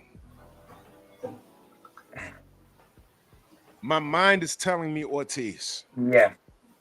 Right. But then I watched the weigh-in. Yeah. He didn't look properly. He looked dehydrated. Yes. We were talking about that last night. One of my boxers was saying he looked dehydrated, but I just think I'm a fan of Ortiz as well. I'm a fan of Ortiz. Yeah, it's I would say 70-30 Ortiz. Yeah, I would totally agree with that. Yeah. How he looked off the scales bothered me. Yeah. And that's what gives Lubin the 30%. Because Lubin, he's one of those guys, if you don't get him out of there, He's the going first to be 4 there. to 5 rounds, Yeah. he's going to be there. Because people don't remember. They just remember how Erickson Lubin looked after he fought Fundora. But people don't remember. He came back late and dropped Fundora. Yes. Came back late. Now, Ortiz, I don't recall him being in an actual dogfight. You know, so I say 70-30 Ortiz, but I wouldn't be surprised. Yes, I get, yeah, 100%. If Lubin pulls it out. We got Devin Haney versus Brian Norman Jr. Your thoughts on that? I like Devin. I met Devin a few times when he used to train with Ben Davison. Yep. Yeah, I think Devin, I like him. I think, you know, the Garcia fights was a blemish on his career, but his boxing IQ is amazing. I am a Devin fan. I'm going to back Devin 100% for this. Yeah. And I think possibly late stoppage. I don't know what you guys think on that. I was gonna say the same thing. If Yeah. it doesn't go to the cards, Yeah. I think unless Bryant now, I'm friends with somebody that's also very close to the Norman team and sparred with him and everything. I've known about Brian Norman for the last maybe 4 to 5 years. Yeah. Before he actually blew up, and everything's been consistent. He's a strong kid. Very strong. Nice kid. Met him and his dad. Nice kid. Salute to him and his dad. However, to say that someone just has a puncher's chance, Yeah. to say outside of landing something significant, you're not going to win. No. And I say this, you know, no bias or nothing, unless he. Now I was told that Brian has a second gear that I haven't seen. Yeah. I have to see it. I think Devin his feet are too good, and I think his power is underrated. Very underrated. He's got great power, Devin. Yeah. Very underrated. So I'm gonna pick Devin. I'm gonna say unanimous decision, but if he stops Brian late, that wouldn't surprise me either. No. And he makes a statement, and I think he wants to make that statement. Yeah. Hayden Devin. I think, you know, I'm stopping him. He wants to make a statement. I think if he senses it in the later rounds, I think he's going to go for it. Yeah, we're gonna find out some things in the championship rounds. Yeah, looking forward to them. I'm watching them fights tonight as well. I'm watching them things tonight. I've got to the stage where I used to stay up and watch the fights till 6 in the morning, like when you had the old fights coming on. But now I'm old. I set my alarm. I wake up and it's there. The telly's on. I fall asleep on the sofa. I'm still committed. I'll get my sleep in before. I know, bro. Sometimes I have to stand up. I can't sit down. My couch just gets too comfortable. Yeah, too comfortable. Like the alarm's on. If my alarm don't go off, like that alarm, like I'm cursing that alarm out, you know. But yeah, I've got 2 alarms set. Hey, Drew. Yes, sir. Yeah, let me give y'all my opinion about these fights, man. Yes, sir. When I saw the weigh-in yesterday with Virgil Ortiz and Lubin looked fantastic, man. I mean, he's in shape. But not so much the dehydration to me with Virgil Ortiz. He didn't like he wanted to be there. You fighting at home. I'll be right back. Yeah. Keep talking. I'll be right back. Yeah, you're fighting at home, man. You're supposed to be enthusiastic, man. To me, he just didn't seem like maybe that's just his demeanor. I don't know. But also, too, I don't like homecoming fights. You know, those are tough, man, because I always think about Evander Holyfield and Bert Cooper. You know, when they fought in Atlanta it was a long time ago, man, he almost knocked Holyfield out. He did, but I remember, yes. Yeah, so, you know, them hometown fights, man. Tommy Morrison fought Michael Bent. And Michael Bent stopped him in the first round. And they told Tommy Morrison, hey, don't take that fight, man, because Michael Bent beat him up in sparring. We've talked to Michael Bent, you know. And Michael Bent beat him up in sparring quite a few times, and he took the fight, and he lost that $8 million payday with Lennox Lewis. You know, so Brian Norman and Devin Haney, man, golly, man, I like both fighters. I like both fathers, man. And I was kind of like, well, if it ends in a knockout, I'll say it would be Brian Norman. If it goes to decision, it could be Devin. But at the same time, Devin probably could stop him late, like Drew was saying, you know. Yeah. And then also I look at it too. It's like, I hate to say it, but I hope these guys are not listening to us YouTubers and just fans talk about what they need to do and what they don't need to do. Like I see Brian Norman working on his footwork. I mean, why are you working on your footwork for this fight? You know what I'm saying? I also look at it like Devin has look like he's hitting the pads. It sounds like he's a little bit more thud to them pads when he's hitting them. He's working on his power. You know what I'm saying? And it's like, I don't want it to be a boring fight because they both working on something in the ring. Training. You see what I'm saying? But oh man, but I'm gonna go with Devin, man. I think good boxing IQ, and I love both fighters, man. Love both fathers, man. I think I'm gonna go with Devin by decision. I think that's the that's Yeah. you know, we could go expect watching a boxing match and a fight could break out. Can you imagine if this thing turns into Foreman Lyle? Oh man, man, I think I'd faint. Yeah, I faint watching that. I'm like, what are they doing? What are they doing? I just passed out. One more. Oh my gosh, we didn't. Anthony Yard versus David Benavidez. Oh yeah. Oh, who we got? Oh man, let me say this. I'm gonna give it straight to you, Rob. Though, but when they had the presser here, they were here. I met Tunde and I met Yard. Yeah. Let me tell you something. Yard ain't fucking around.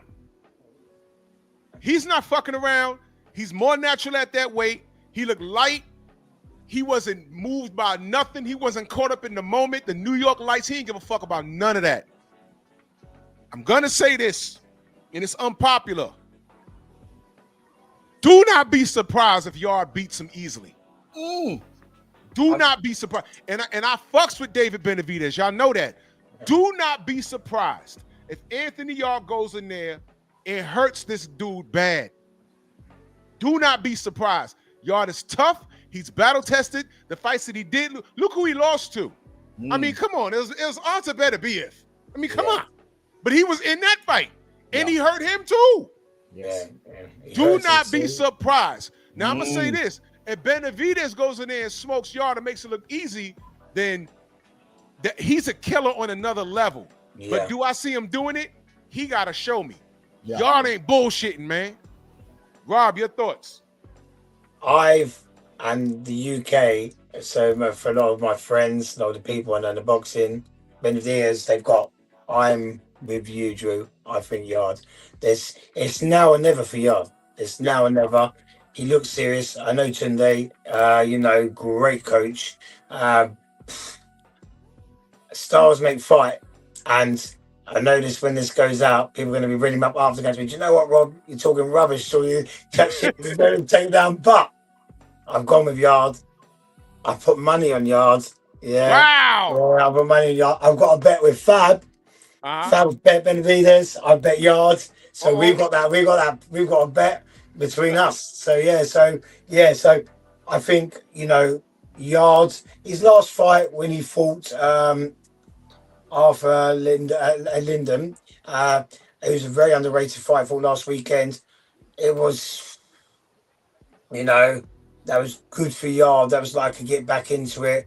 And I just think you're just going to see Yard on a different level. Can he win on points? Yes. Do I see him, if he's going to win, will it be by stoppage? Most probably. That's what I'm going for. But I know I'm going to get a lot of backlash for this, but I'm going for Yard. Yard by stoppage? By stoppage mid-rounds. Oh, snap. Yeah. But I get a lot of bets on at the moment. I bet David Adelaide to beat Hergovich. I bet on, and this is where you might hang up on me now, guys. I bet on Daniel to beat Usyk. And I don't know why. I lost the. Listen. No. I was riding with Daniel because I thought his resurgence. Yeah. I thought he learned from his mistakes, and when I learned what he did before the fight, it really broke my heart because I thought that they knew better than that. Yeah. So with Daniel, confidence is a massive thing in boxing, and being on a roll, and like Daniel lost to Usyk. He lost to Joyce. He come on this run where he fought Jared Miller. Boom, he done that. Then he fought Hrgovic, and everyone said Hrgovic was going to beat him. He beat him, and then he fought AJ, and we were in training camp with AJ, and we never expected that. And I would put my house on AJ for that fight, and he come out. He fought like he wasn't getting paid. He fought like I'm just here to, you know what he did. He fought like he, you know, and he was brilliant. So Daniel had that confidence, and I bet on him. And I was like, fabulous him. I'm stupid and I shouldn't be betting. Just stick to boxing, train, and don't bet. And I said, no, I go, put your money where your mouth is, and I did. So obviously, I'm losing money betting on these things like this. But I think Yard has got this. I'm due a win, but I think Yard's he's confident silently, and I think that makes him very dangerous. If Yard loses, there is still some good domestic fights. But where does he go? This is his third shot at a world title, I believe, isn't it? Is it first shot? Yes. I think it is. Yeah, so if Kovalev was a title shot, right? Kovalev had a belt when he fought him? Yeah, it was Kovalev, Beterbiev, who else did he lose to? But if this is going to happen, it's going to happen now. And he's a massive, the odds for that fight are bigger than Wardley Parker. So, you know, over here, like they're betting on what round Yard gets knocked out in. And I think, you know, Tunde's very confident, Yard's very confident, and I'm going for Yard. They were so relaxed. Yeah. They were so relaxed. They were giving interviews. It's so friendly, man. I said, these guys ain't moved at all. They see some shit that the world don't see. Yeah. And they gonna go in there like there was some people saying, "Oh man, Dubois gonna go in there with Jarrell Miller. He gonna quit. He stopped Miller. He'll go in there. Hrgovic, he gonna quit. He stopped Hrgovic. Went and jumped on him. Oh, AJ gonna get him. Went in there and beat the shit out of AJ. Yeah. And I said, okay, now we up to the Usyk. I said, nah, it's gonna be different. And he go in there and lay an egg. Yeah. And then I found out he's partying the day of the damn fight. I'm like, man, come on, brother. You know better than this. Good Lord. But that's the thing, like, you know, the confidence goes a massive way, whether it's loud or silent, and you truly believe it. And I just think, like, Yard, look where he's talking. Also, Yard backed us to beat Parker, so obviously I'm going to side with him a little bit as well. And I like Tunde. Tunde is a very underrated coach, and he's got a lot of boxing knowledge, and he goes that extra mile, and I think they both deserve that big break. My brother Thomas in that super chat, he says, great interview. I got to ask, though. He said, who is Robert's favorite Premier League team?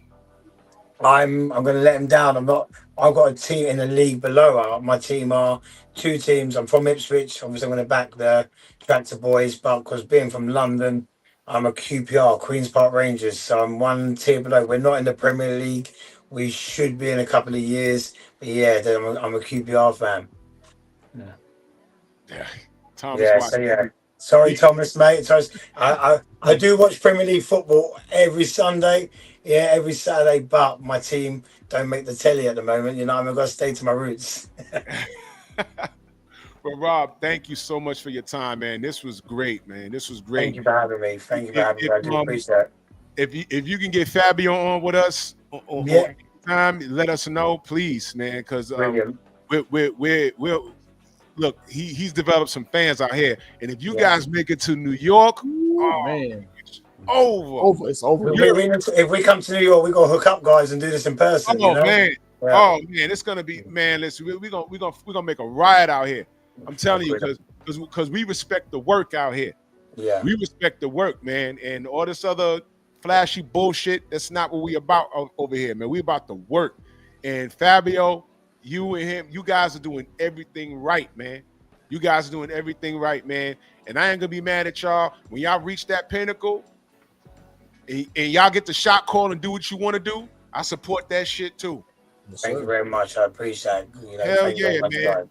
Rob, I got you locked in. I got both your emails, so you know I'll hit you up. You know. Well, thank you very much. I'll hit you up. Stay in contact. I really do enjoy this, guys. Thanks for having me on. Thank you very much.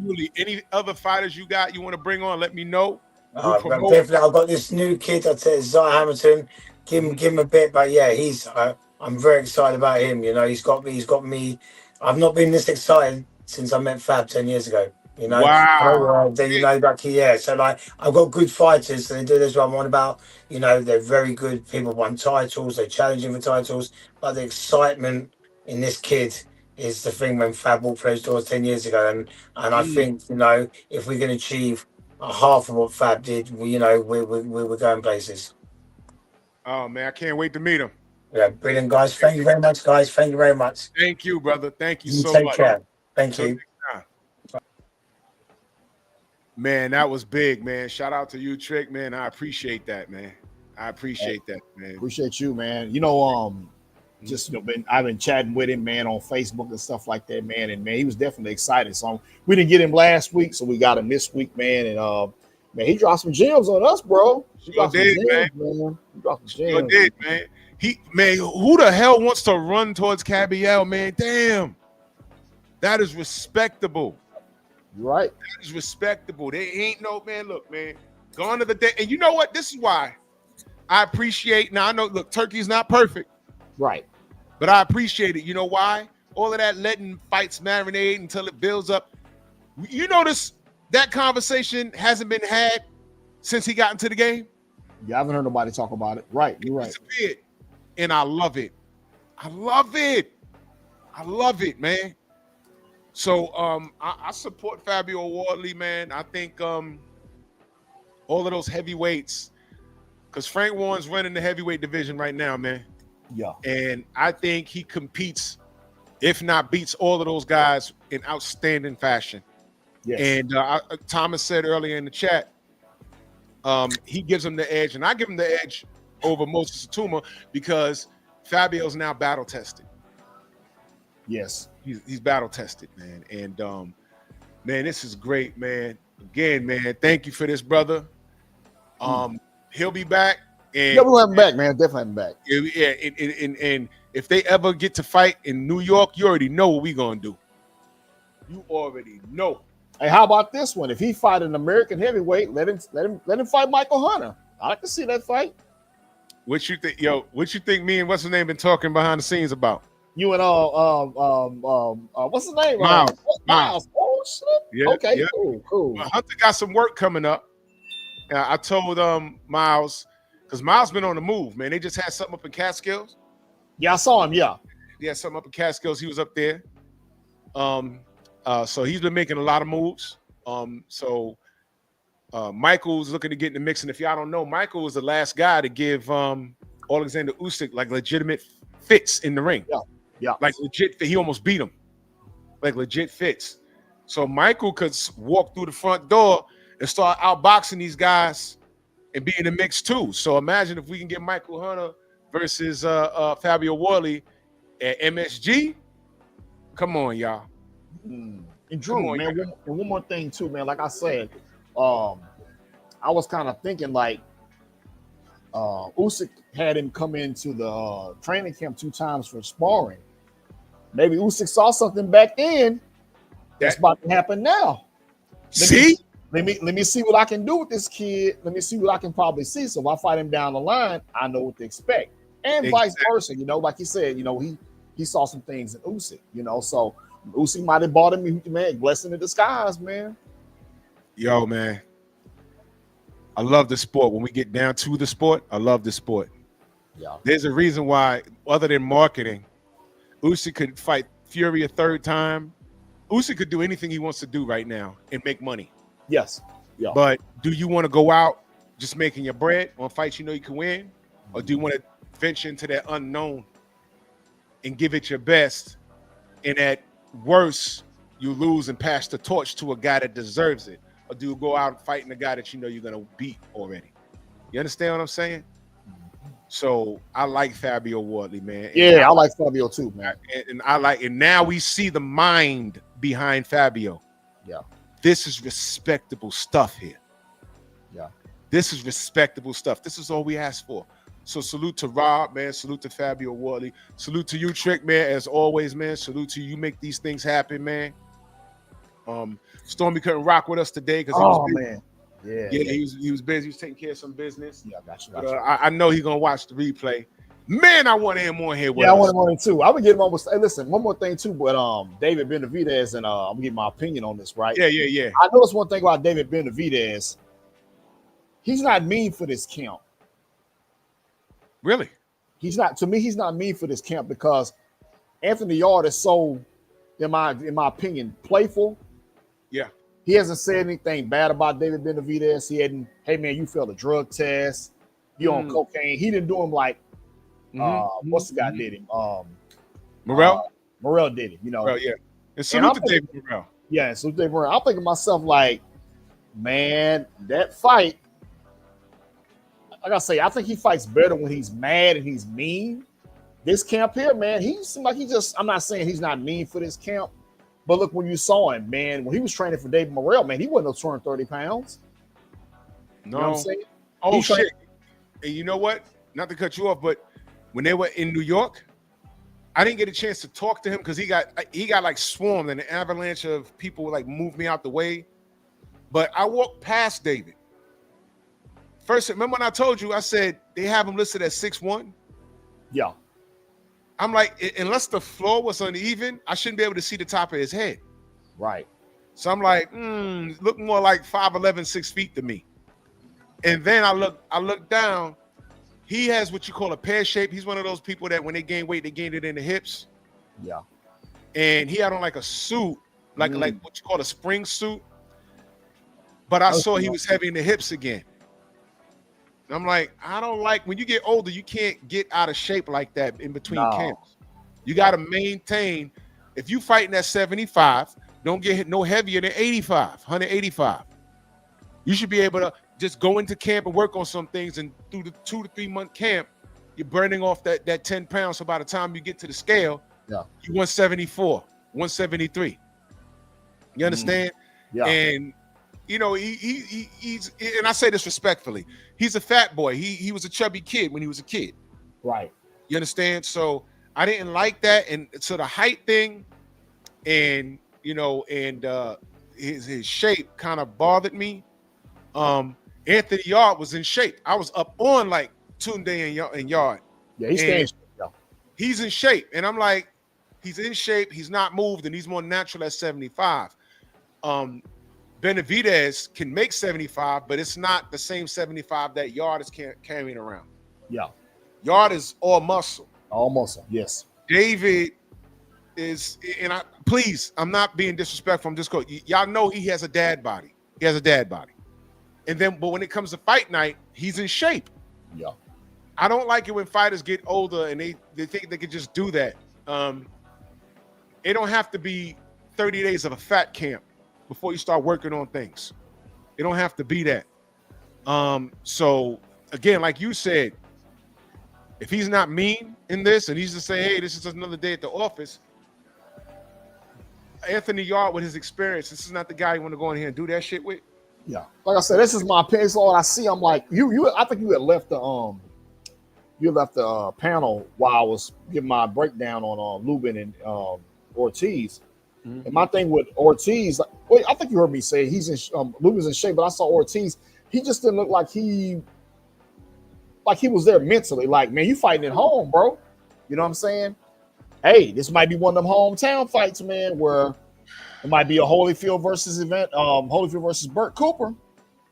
Oh man, bro, that was almost happened pretty bad, man. Hey, man, Burt, Evander.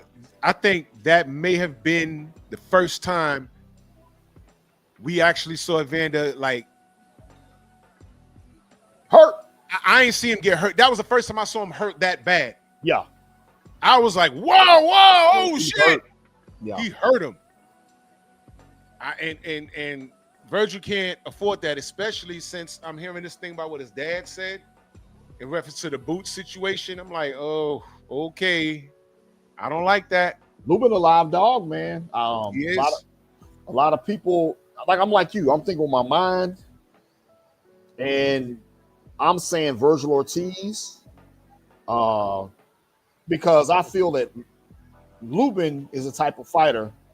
Like when he fought Jamal Charlo, he's boxing pretty good. Yeah. And then, of course, he got caught, but I think Charlo hit him with something a little earlier in the fight. Okay, you know what? Got that Ivan Robinson mentality. Let me jump to that because you hit him.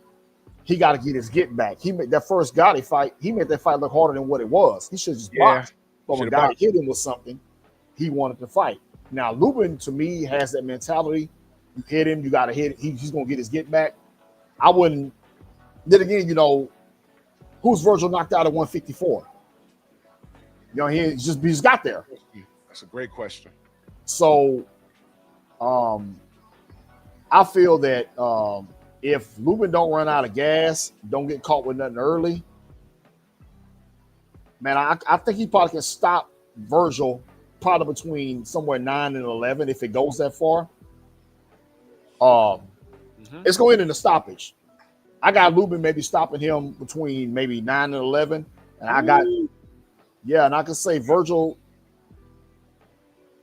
man, you got to put a beating on Lubin, man. One punch ain't gonna do it. Nah. So I know it's going to knockout. I feel that I'll say Lubin between 9 and 11. I'll say Virgil anywhere between 9 and 10. But it's going to the knockout, man. So if you asking me who I'm picking, shit, damn, Drew. Yeah, this is bad. I don't know why I'm leaning toward Virgil just a little bit, just based on because I see Lubin when he gets hit, he got to get his damn get back. He won't settle down after he gets hit. He won't grab. He won't hold. He just go for broke. I can't unsee the Sebastian Fundora fight. Yeah. Lubin kept coming. Yeah. He did not stop. And he knocked down Fundora, y'all. He knocked him down, bro. He knocked him down, yeah. He knocked him down. Has Virgil Ortiz ever fought anybody of the caliber with the intangibles that Erickson Lubin brings? No, and Lubin a southpaw. Bro, you know what?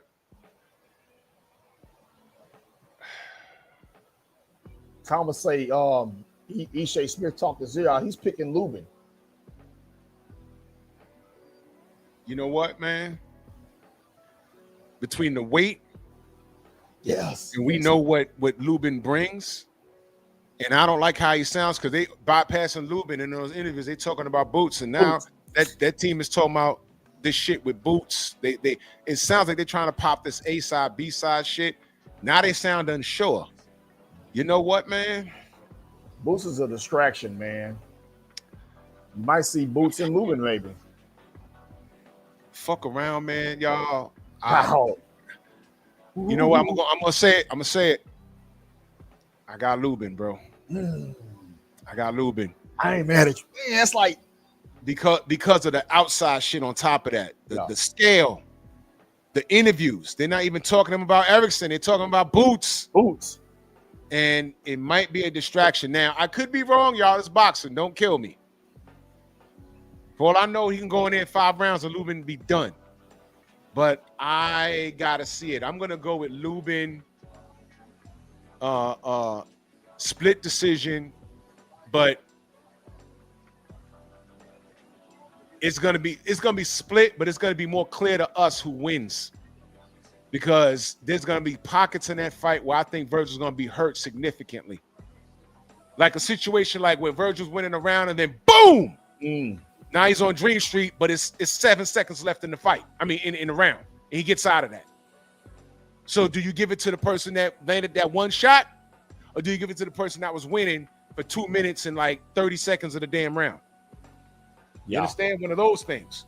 It's gonna be foul, and Lubin's so composed, man. He's composed, you know. I mean, when he fought Charlo, man, it was but this guy, I mean, that was a long time ago, but he's that's the he's problem. More composed. He's more composed, man. And like I said, I didn't like the way Virgil looked up on that scale, man. He just looked like the body language, you know, and just the way he looked, man. I mean, it could be nothing, but at the same time, it can be something, you know. So he's fighting at home. That's another thing too, man. You got the if Lubin takes the crowd out of the fight, he gonna take the fight out of Virgil. And Boots is supposed to be there, Thomas. And Boots supposed to be there. Oh my gosh, bro. Oh my gosh. I'm gonna go with Lubin, bro. Man, golly, man. I'm gonna go with Lubin, man. This I, adding up. it's going. I don't think it's going to the. I don't think it's going to the cards. I mean, I hope I could be wrong, but So if you picking Lubin, you picking him by stoppage. Yeah. yes, yeah, I'm picking Luton by stoppage. I think Virgil can probably stop him too, but he gonna have to walk through fire to do it. This dude can go, bro.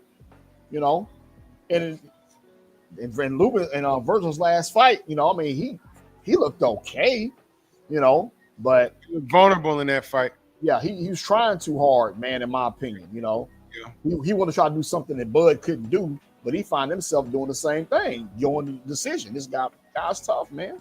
You can't knock everybody out, you know. So, man, we're gonna see, man. But I can't wait.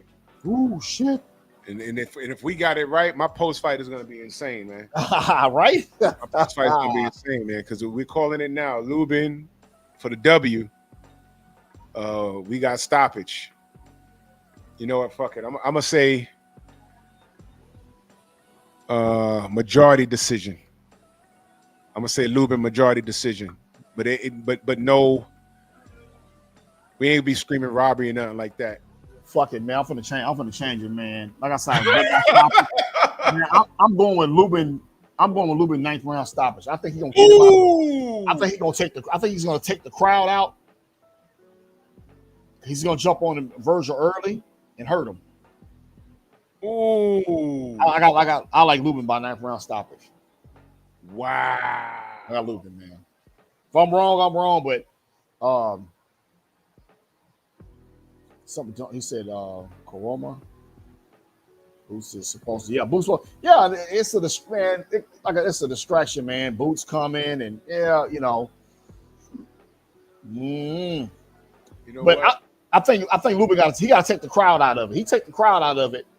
Yeah. I think it's gonna affect Virgil. I don't think I can't think of the last time he fought at home. At hometown. Let me see.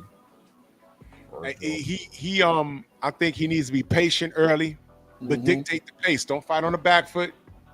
Dictate the pace, walk him down, be patient, and after the third round, start bombing on him. But Yes. educated pressure. Just start bombing on him, educated pressure, get the crowd out. So in those championship rounds, Virgil look over there and see Boots smiling and shit. That's gonna be all bad. That's gonna be all bad, man. Ooh, yeah. Those home fights are the worst, man. They're the worst, man. I hate to say it. You know what? The only fighter I can think of, recall of in history that I can think of that had great success fighting at home was Virgil Hill. I mean, he every week, he'd be on ESPN fighting. He had like home fights and stuff, man. He'd be on there beating the shit out of people. It wasn't nobody complaining about they got robbed on the decision, nothing, because he would beat the shit out of them. The only fighter that I think they robbed him because Lou Del Valle fought him for the title. And nobody really knew who Lou was. I thought Lou Del Valle won that fight, and I think they gave Virgil Hill the fight, and Virgil Hill would give him a rematch, just to try to just say, hey, man, I'm gonna shut everybody up. Y'all thought I lost the fight. I'm gonna shoot, but he didn't do it though. I think he ended up going and fighting Roy somewhere down the line. Yeah, he fought him in the garden too. Yeah, somewhere down the line. So, but yeah, man. Are you talking about Lou or Virgil? Virgil and Roy fought in Biloxi. They fought in Biloxi. Right. Roy but I remember it was down the line, though. Yeah. Lou fought Roy in New York. Yes. Dropped Roy too, y'all. Dropped him clean. Yeah, dropped him clean. Yeah. Yep. Roy got up and whooped his ass, but that happened. Yeah. I'm gonna get out of here. I gotta get my day started. Okay, man. Good talking with you, man. And likewise, man. I appreciate you, brother. Yeah, and hopefully he sent me the list of them other fighters that he trained, and I'm gonna reach out to him. And man, get Fabio on. It's gonna be on, man. It's gonna be a wrap. We get Fabio on, bro. Holy, yeah. I'm on it, man. I'm on it, man. So yep, man. Those guys over there just is so down to earth, man. I appreciate it, man, bro. Salute to you, brother, man. We gonna talk. We always talk. No doubt, man. Everybody in the chat, peace to y'all. Appreciate y'all, man. Yes, sir, man. And I'll be back when the fights are over tonight, man. I got my popcorn already. I'm ready too. All right, man. Peace, man. All right, brother. Like. Move!